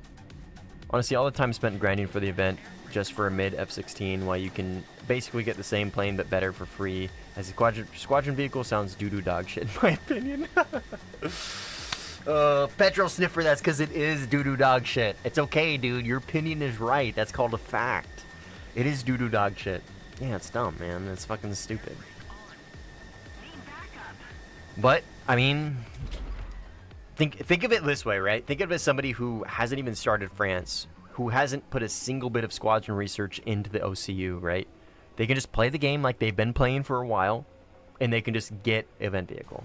So 9M is better than Mica EM. Cynical hit one clip with a 9M and he's gonna be fucking, dude, he's gonna be fucking shoving that shit down his veins like straight intravenous for the next like 2 months. He's like, wait, do you see this 9M clip?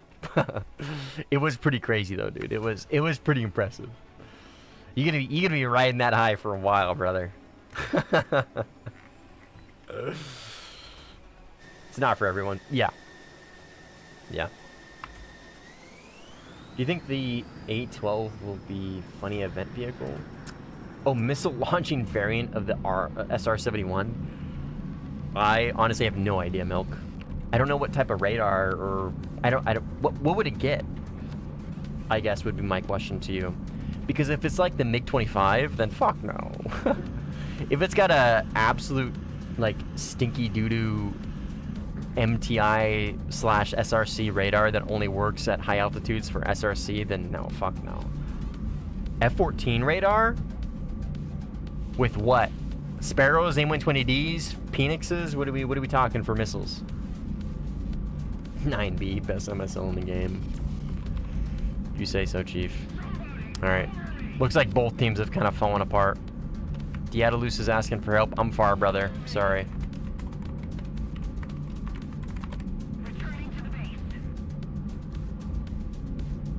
AIM-120D?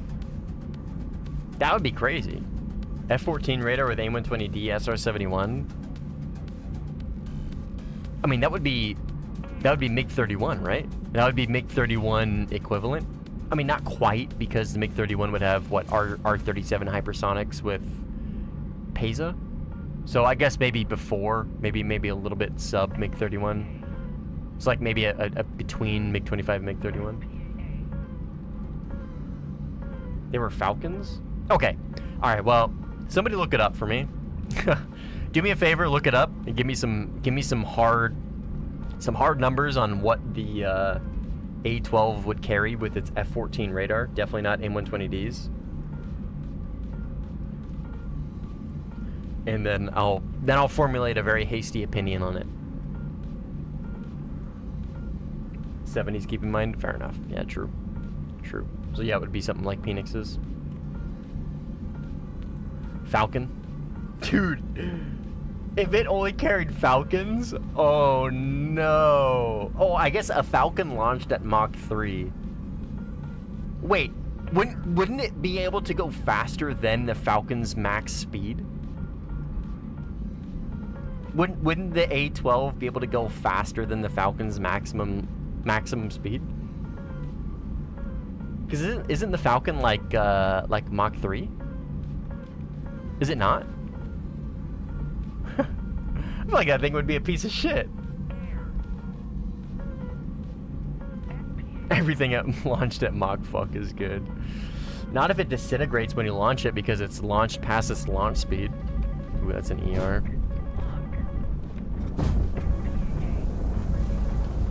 Stand by, let me lock in for a second. Oh, I think they TK'd. Missiles are going off to the right. Got one. And he killed the Su-34, so both dead. It's not the same Falcon as the AIM-4.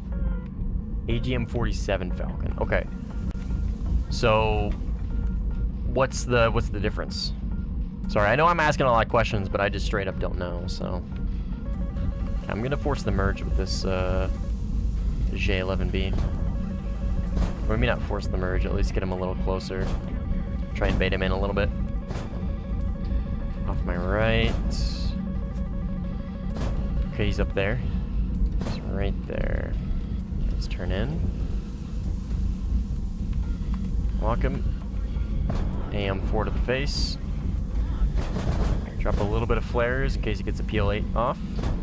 And he eats that. And that PL12 eats shit. The Falcon just insta slowing down and falling into the A12 intake. Oh, that's funny. Okay, I don't know, man. I guess my answer to you about the A12, Mr. Milk, would be I have no fucking clue, and I should probably look into it before I give an opinion.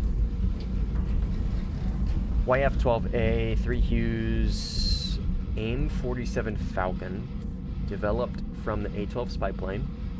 It was equipped with a powerful AN ASG-18, 100-mile range lock, Okay, so aim 47 Falcon. I think this team is all but dead. Let's look up the aim 47 Falcon real quick while I fly to this guy. Aim 47 Falcon. Oh shit. That's a big fucking missile. Is that just a Fox 1 Phoenix? That looks exactly like what I would imagine a Fox 1 Phoenix would look like.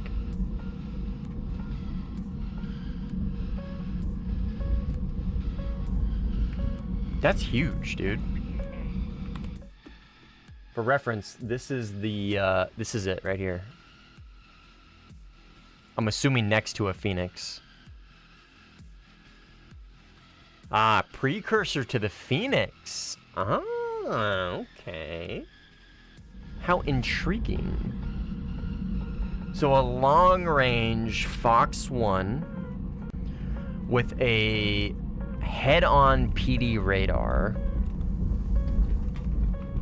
that is still easily defeated, though.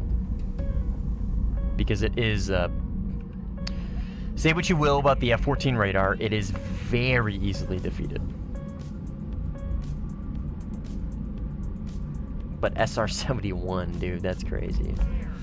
I don't know, I feel like that would be like a... I'm trying to think, does it have countermeasures?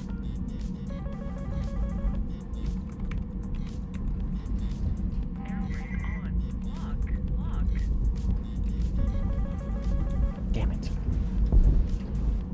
I really wanted to kill that guy. Apparently it used IR guidance for terminal homing. Oh shit! So dual seeker. We already have the Sigil, which is the same bullshit idea. Yeah, but that's Fox 3. This would be Fox 1, which is different.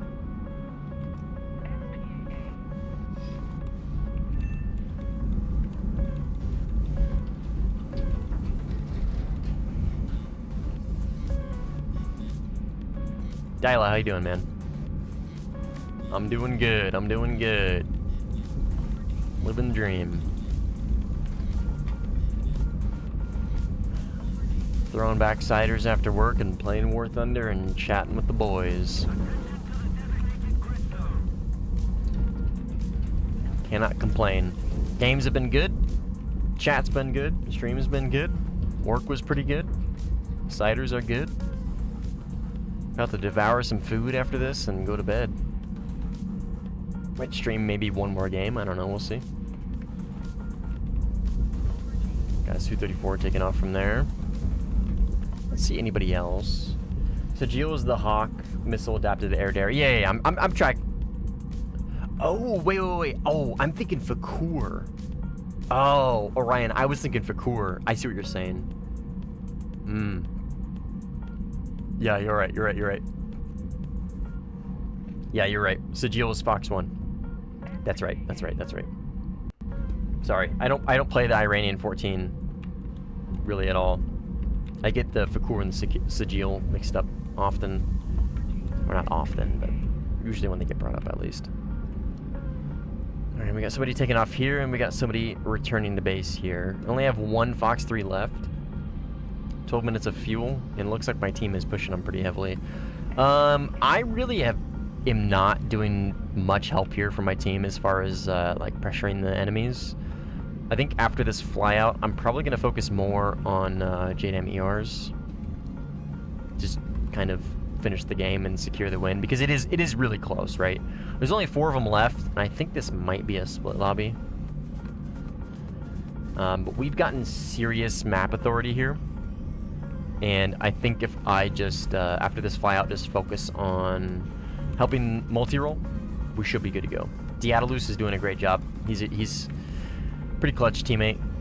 Good at PvP, and knows when to multi-roll, which is awesome. Not everybody knows when to do that. Alright, so I'm going to launch on this guy.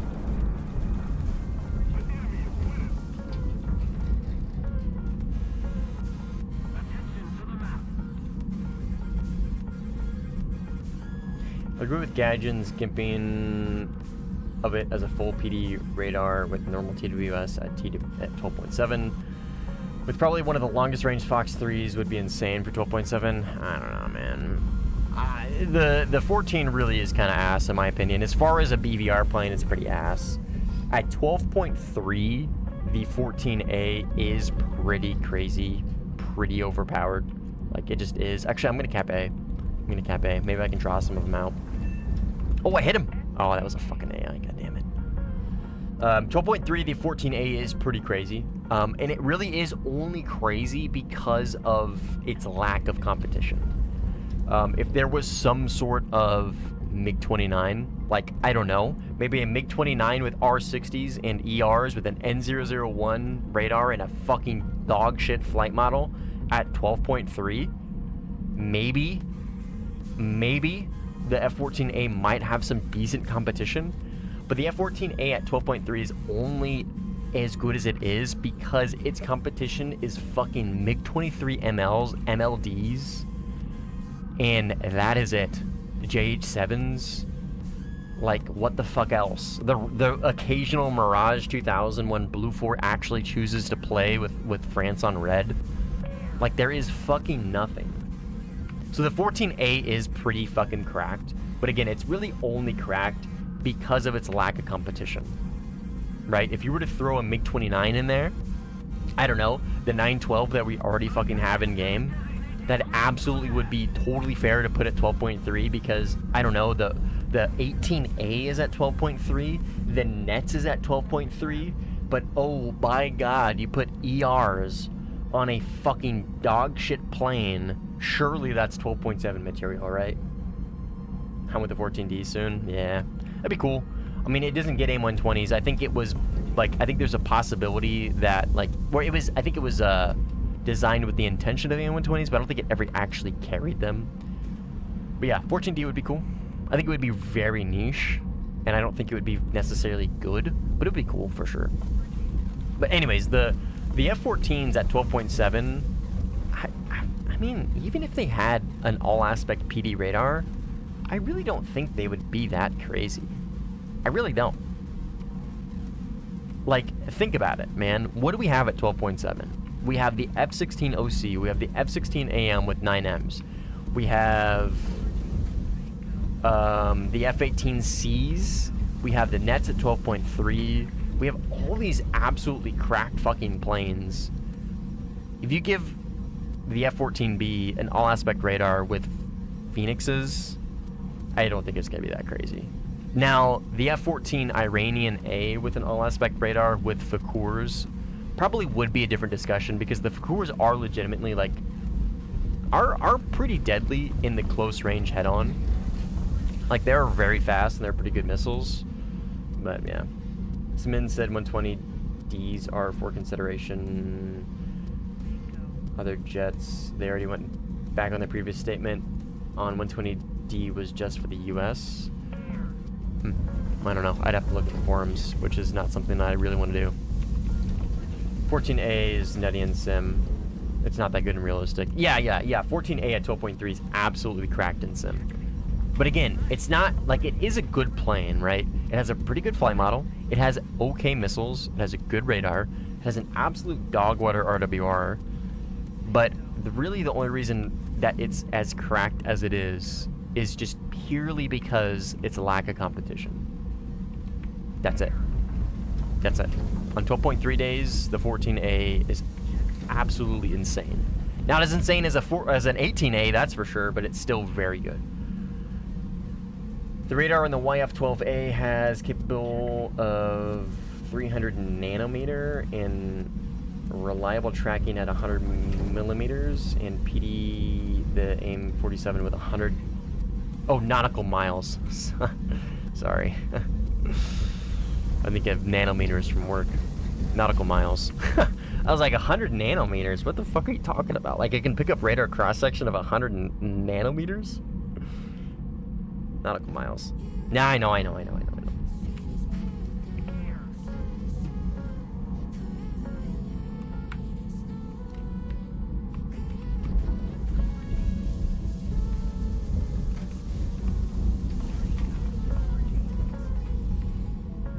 Sounds interesting, though. I don't know what BR that would be at, but it'd be kind of cool, I guess. From what I heard was that the M120D would be added for US when rate was too low. It was never said that other jets would get the M120D. From what I have seen from Simon's post, the AIM-120, like, I think specifically what he said is the AIM-120D is being added to address US top tier. I think the implication of that means that it's being added only to US. Alright, I'm getting pushed by a J11 and second. I don't have a lot of fuel, so I am going to ask for assistance here. I wouldn't say, from what I have read, there's no like confirmation that the AIM-120D is only being added to US planes. From what I've seen, that's not the case. It's more just kind of implied that the AIM-120D is being added for US planes, or for the lack of competition with US planes at top tier. So the implication is that it only gets added for US planes. That makes sense? But from what I can see, there hasn't been any statement, at least from what I have read, there hasn't been any statement that it's only for US, right? 100% confirmed only for US. I got a MiG-29 right behind me. I'm gonna have to address him here in a second. Hopefully that gets the J11. Got a MiG-29 right here. Yep, got him. 2 minutes of fuel. Off burner. And that should get him. Oh yeah, he's well within range. Yeah, got a ball. Okay. I've got enough fuel to kind of loiter in A on my way back to base, and I think I can cap it by the time I leave it. See you, Roblox. Have a good day, man. What action in sim drains the most tickets? I mean, if you're talking singular action, probably killing the carrier. If I had to guess. I don't know. But singular individual action, I think killing the carrier bleeds the most. But I don't know off the top of my head, actually. That's a really good question.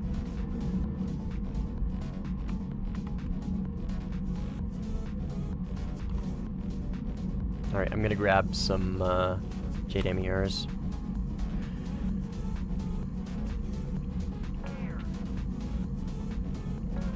GNSS is gonna fuck RB so bad if they fully implement how it works IRL. Imagine IOG on steroids, yeah. You would really need to have to get out of the missile's line of trajectory after successfully notching. Sounds like the vertical notch is gonna be even more important. That's what it sounds like to me. I think it was 1,000 tickets. Yeah, I think I'm inclined to say the carrier is the biggest individual thing you can do for tickets. I don't know off the top of my head, but I think that would be it. Now, then you start getting the discussion of like, okay, well, what about tickets per flyout, right? You could do 3 bases per flyout with an F-15 with napalm. So, do you think the Yvette F-16 is worth getting? You're not the first person to ask this stream already. The best answer I have to you is, if you don't have anything for France, then yeah, it probably is worth getting. If you play the game a lot already and you're just going to grind it out anyways just by doing what you're already doing, and that's just playing the game, then yeah, obviously it's gonna be worth it. If you already have France pretty much done, or you already have the OCU, the Squadron OCU, or you have a decent amount of research into the Squadron OCU, or you already have the Belgium AM, there really is no logical reason to grind out the event, right? If you don't have the time, or you don't want to spend the time grinding out that event, and you already have France pretty well fleshed out to the point to where you have either the OCU or the AM, then I really don't think there's a reason to grind it out, no. But with that being said, if you don't have France, then yeah, absolutely. Or if you play the game enough already that you're just going to be grinding it out by playing the game, which you already do, then yeah, absolutely, right? First of all, hello. I'm writing this in English from a translation, and I don't know your language. It would be helpful if you could say yes or no. Do you think the Turkish tree will be included? Yeah, no worries, airliner. Turkish. English to Turkish.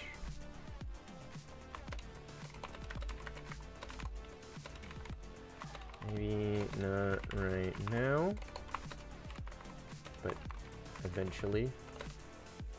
At the very least, it will be added to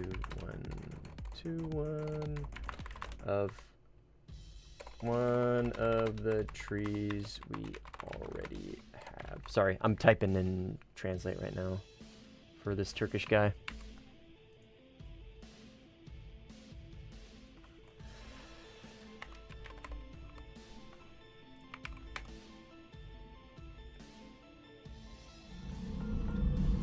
Shifty, what up, man? Do you think the M120D will come with the new variant of F16 or 15?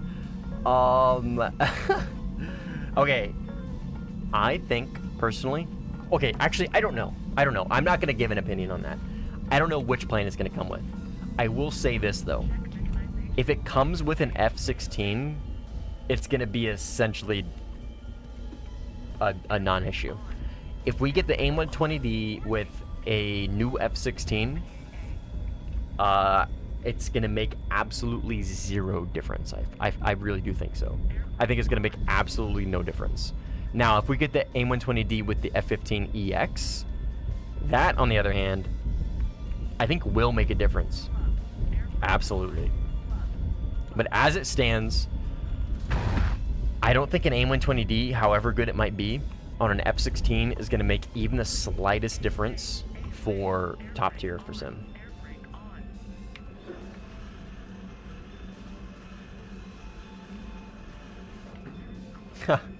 Fault, don't worry about it, man. Translators exist for a reason, friend.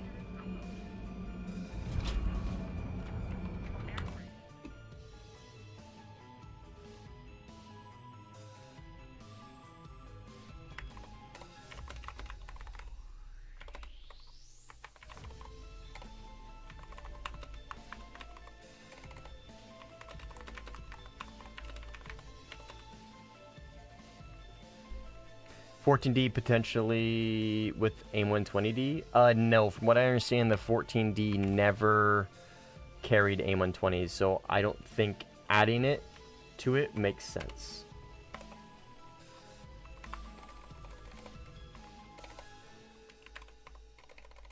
Oops. Sorry, I'm typing in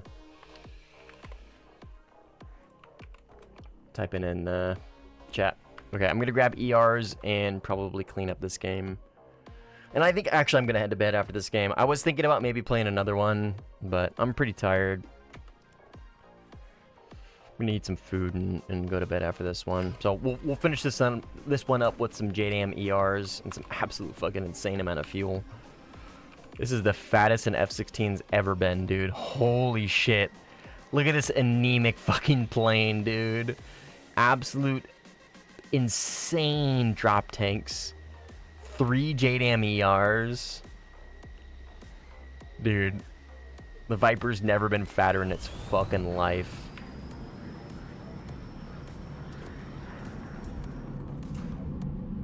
My hat's off to you. I've been trying to sim mode on rank 2. Ooh, that's rough. Almost a month now, and it's so hard to see them in track planes once the dogfight starts. Sim is a very big learning curve, man. Very, very, very big learning curve. If you're not familiar, especially at the lower tiers. If I had a suggestion for you, Lucid, the F5 is the plane I recommend the most for newer players. If you have an F5 of any variant, F5A, C, E, doesn't really matter. That is a really, really good, consistent, easy plane to learn sim with. It's a pretty forgiving BR bracket, generally speaking. The plane itself is very easy. It's very good. It's arguably very overpowered. Well, not arguably, I just think it is a little overpowered. The flight model is very consistent. It's just really easy to pick up on and play. You get kind of an introduction to sort of radar systems, a little bit of RWR with a sprinkling of missiles, right? You have the F4U. No, specifically the F5. Oh, you almost have the F4U. I see. So you're like brand brand spanking new. Sounds like you're starting US though, right? I would imagine. But yeah, if for whatever reason you find your hands on like an event F5, that would be a good one. But if you're just new to Warthunder in general and you're just jumping into Sim to learn, hats off to you. That's very courageous. Definitely drop a sub and join the Discord. There's a link to it in the description of the live stream. If you have any questions, man, that's a good place to ask them. I'm not very well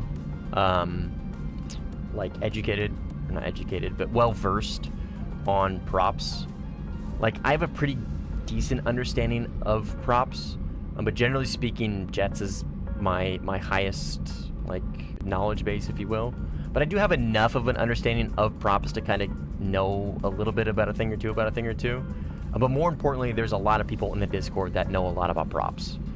So if you have questions, control setups, whatever, doesn't matter, questions on planes, it's a good place to learn.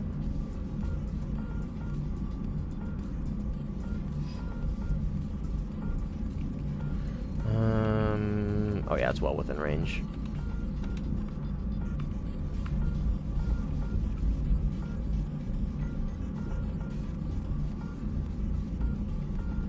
What'd you post, Milk? Your videos have helped me a lot setting up realistic controls for mouse and keyboard. Awesome. Glad to hear it, man. Happy to help. Oh, there's only one enemy left. God damn it. Happy to help, brother. You got any more questions? Let me know. How's the F2 treating you? Honestly, dude, I have kind of been enjoying it. I'm 14-2 right now. And last game was pretty good too.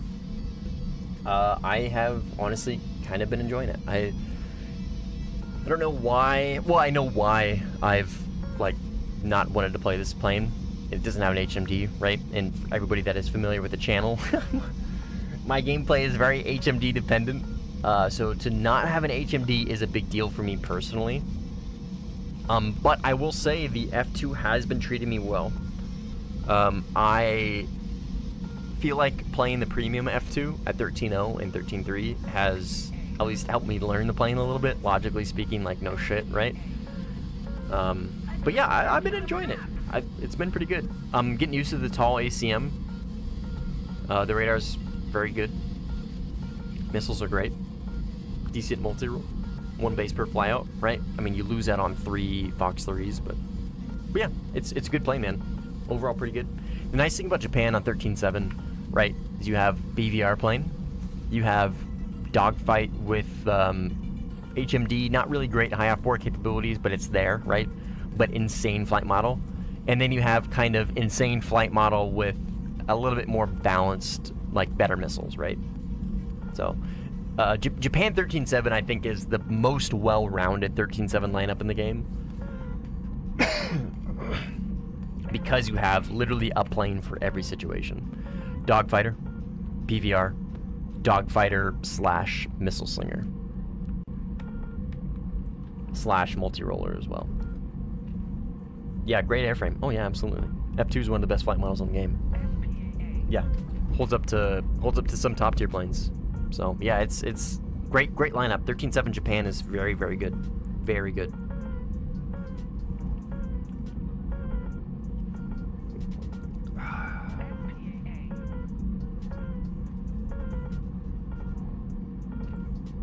Turkish tree gets added to the game, the number of players will increase because there are almost no Turkish players. Oh, that's funny.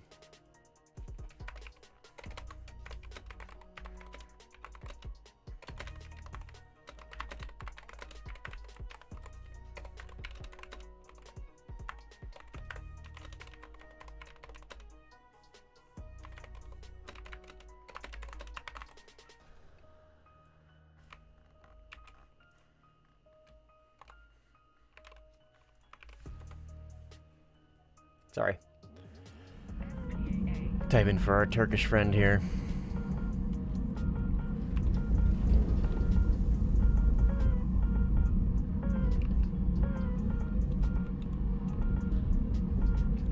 Alright, so this guy map bordered. He's very slow. I am conning, so picking me up visually is going to be very easy. I'm gonna launch on him. I'm gonna keep him locked up. I'm gonna hold him in the pocket. He is right there. You die, my friend. I'm sorry. Well, I'm not sorry. Heat. He's probably gonna map border if I had to guess. Fuck.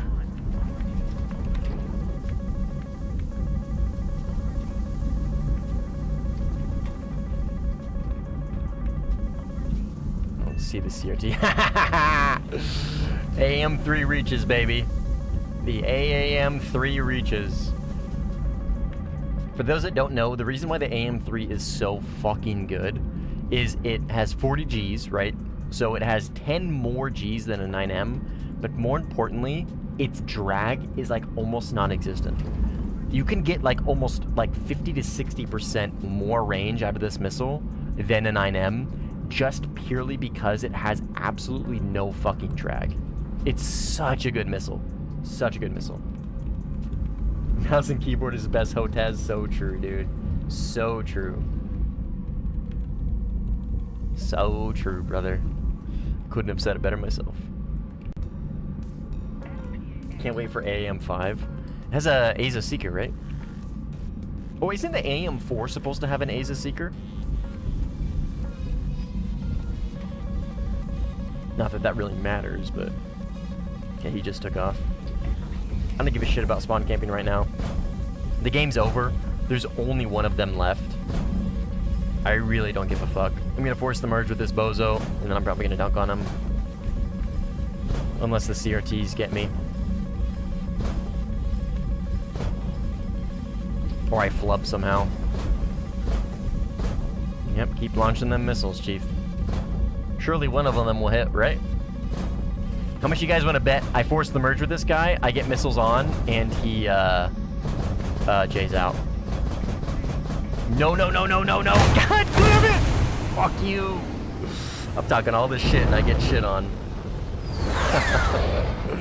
Oh, that's funny. I thought that was gonna be, PL5E. I stopped chaffing. Alright, let's go fuck him up. RIP indeed. Aim for B's Aza. Oh, gotcha, gotcha, gotcha, gotcha. Yeah, I'll be curious to see how that gets modeled.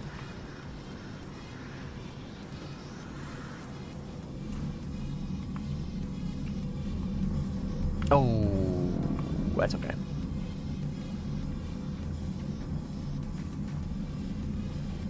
That is okay.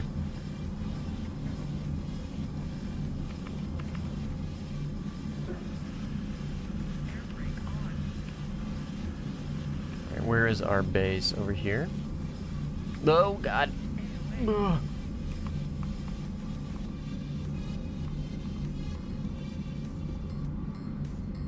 AIM-5, or AM5 is 9x equivalent, better in some aspects. What aspects is it better in? It's kind of funny because 2024, the 15E was the GOAT. Arguable, but yeah. 2026 probably is going to be normal to see F-22 in the same match as Su-30 SM2. We'll see, man.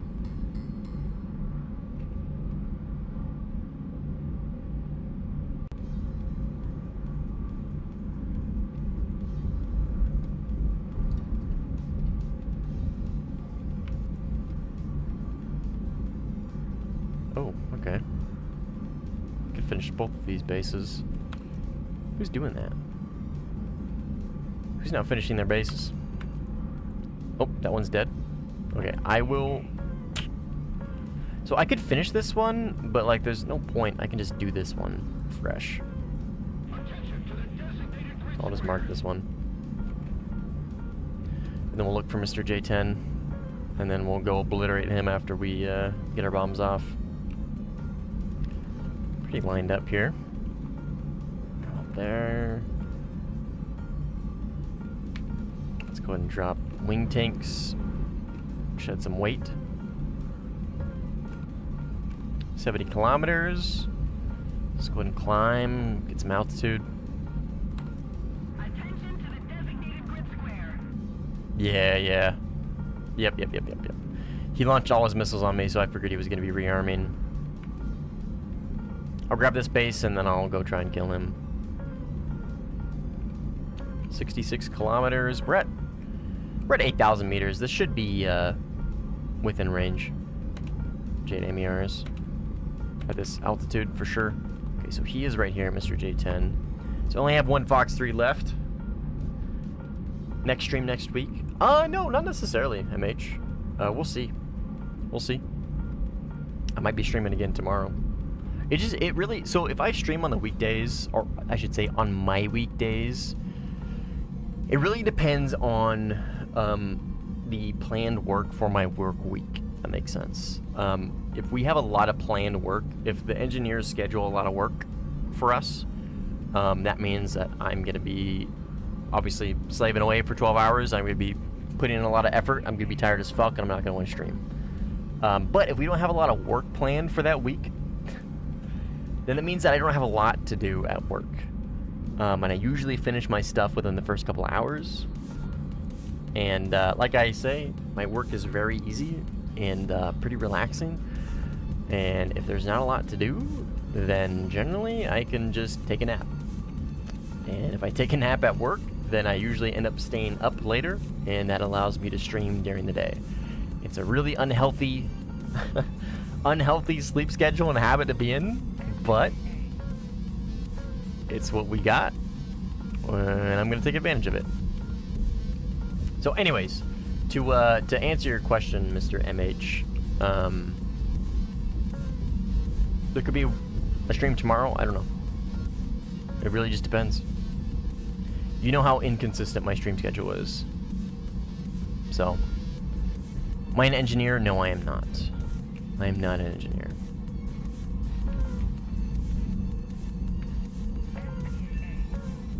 I work with a lot of engineers. But I am not an engineer. My official title would be manufacturing equipment technician, but I'm responsible for a bunch of stuff. A bunch of crazy, insane machines that do a bunch of crazy, insane things that are owned by a bunch of engineers, but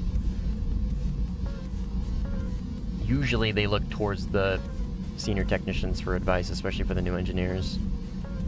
Technician, my man. Yep, for now. The goal is to become an engineer. Thankfully, the company I work for allows you to take on engineering jobs. So for example, if I were to apply for an engineering role in my company, as long as I had adequate time as a technician, they would hire me. With zero education, mind you. I don't have college education. So they would hire me on as a process engineer with zero college education, as long as I had adequate time within the company as a technician. And I think it's like 8 years, so it's pretty goated. That's the goal. That is the goal. Eventually. With time. It takes time. So this guy is going to map border again, I think. Which is fine, because I can pick it up with the radar very easily. James, guten Tag. What's up, man? How you doing? CRT. Okay, let's pull away from the CRTs for now. I don't think those are going to hit me. Okay, so he map bordered.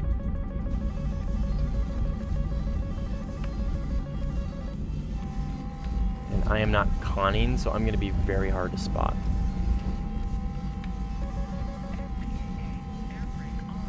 Watch this. Watch this. Ready? Turn wing smoke on.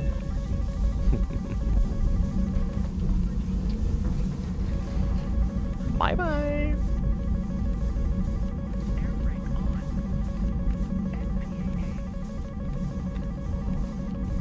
Does he leave? No, he does not. He wants more. I would imagine he's gonna spawn here again. That's what he did last time, is he spawned here. Sometimes experience is what they're looking for. Oh, yeah. It's, dude, obviously I don't really talk about work very often because I don't really want like who I work for to be public knowledge, but thankfully my company, the company I work for is very, very like reasonable. Like I said, I don't have any college, he spawned right there, like I said, I don't have any college education, but what I do have is military service. In the United States, a lot of the companies here really value that over just about anything. And like the position I am in right now requires a bachelor's degree or equivalent military service of 4 years in a relatable field.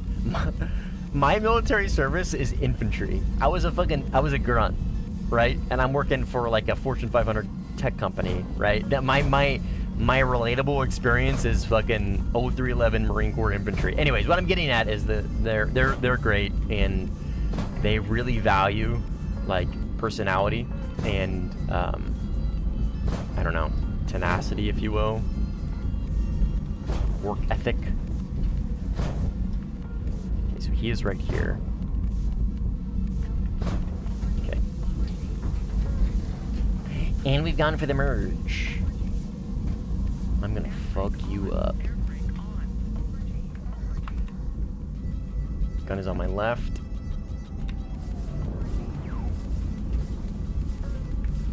I am gonna fuck you up. In fact, I'm gonna turn wing smoke on for this whole fight, just to show how fucking cocky I am. Yeah, you better drop that tank, buddy. You should have dropped that tank a long fucking time ago. A long fucking time ago, Chief.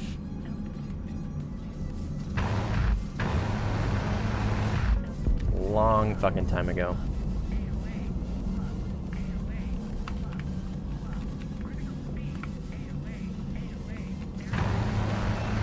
Long time ago.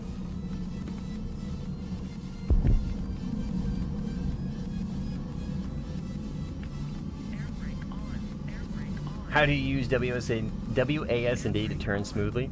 But when I try and do it, I super maneuver. That's so funny. Okay, so what I do is my control sensitivities are really low. So gaming, my recommendation to you first, number one, is turn your sensitivities down all the way, okay? If you're on relative control, turn your sensitivities down all the way, and then watch this video that I'm about to drop. Which stream are you in? You are in the vertical stream. Let me drop it for you specifically. Give that video a watch, the one that I'm dropping in chat, that link. Oh, fuck, that's a CRT. I am flying towards their airfield at the moment with my air brake on, so I'm really slow. Only way I survive this is multipath. Stand by. I'll be with you in a second, my friend.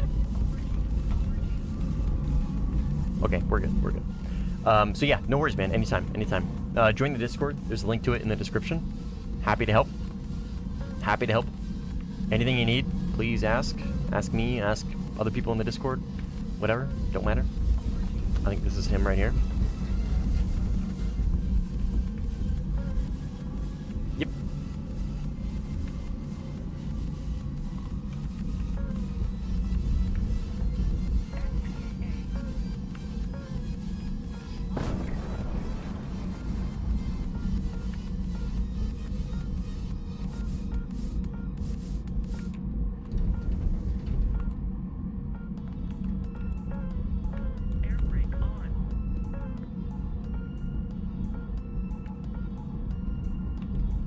You're all mine.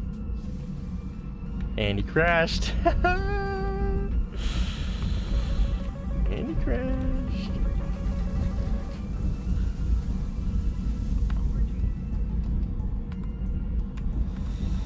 I knew it was this guy to sim. Barry.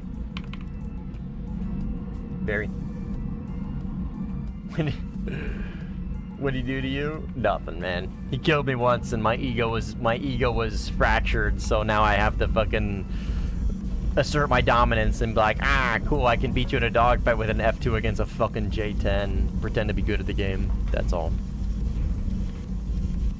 We're just rage baiting him at this moment. Yeah. He did nothing to me other than kill me once. TM64 bully. Yeah, maybe a little bit. Is he taking off from here?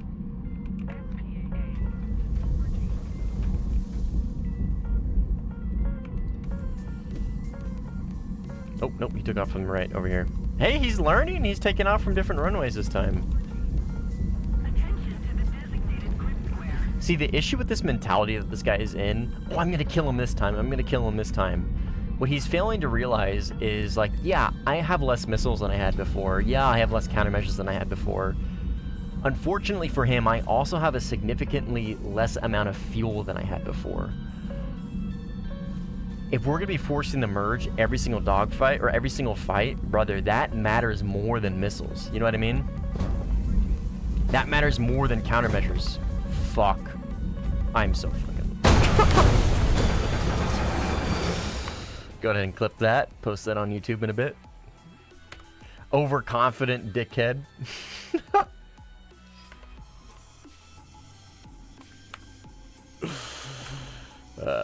It's so fucking funny. Don't forget to look at my ad on Discord. Yeah, I'll check it out later.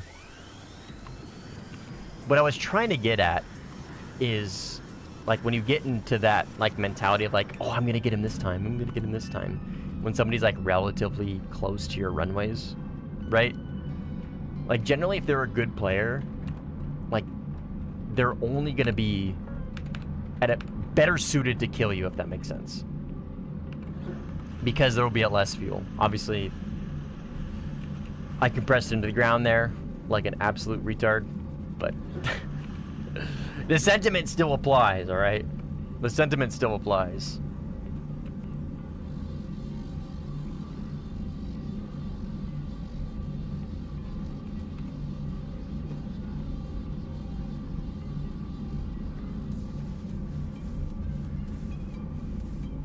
I love to use ICBMing Fox 2s when AA used to be Rollins. Yeah. Me too.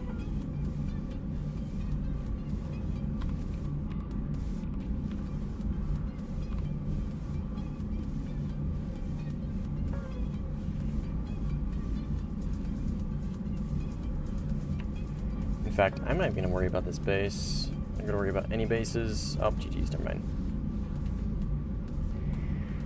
GG. Alright, gentlemen. I'm going to call it here. I'm going to hop off. Never mind, Gaijin wants me to play another. No, I'm going to call it here. That was the last game. I will be, maybe, streaming again this time tomorrow. We will see. If I ever say that I'm going to be streaming tomorrow, please take that with a grain of salt. My schedule is so shitty with night shift, working 12s, and working so far away from work. My ability to flip back and forth between days and nights gets harder and harder and harder. So if I ever say, like, oh, I'll see you guys tomorrow, I'll be streaming again tomorrow, that, in reality, that means, hopefully, if all things go well, maybe I'll stream tomorrow. There's like a 60% chance, so. But GG's, we'll probably keep playing Japan tomorrow if we do stream. I like the F2. I was having fun with it. I think I'm going to keep playing it. And more importantly, I'm using it as, obviously, as an avenue to research the Su-30 and finish Japan. 100% Japan again. How far are we, actually? We made pretty good headway. Yeah, we made pretty good headway. Almost halfway there. But yeah, anyways, I'm going to hop off for now.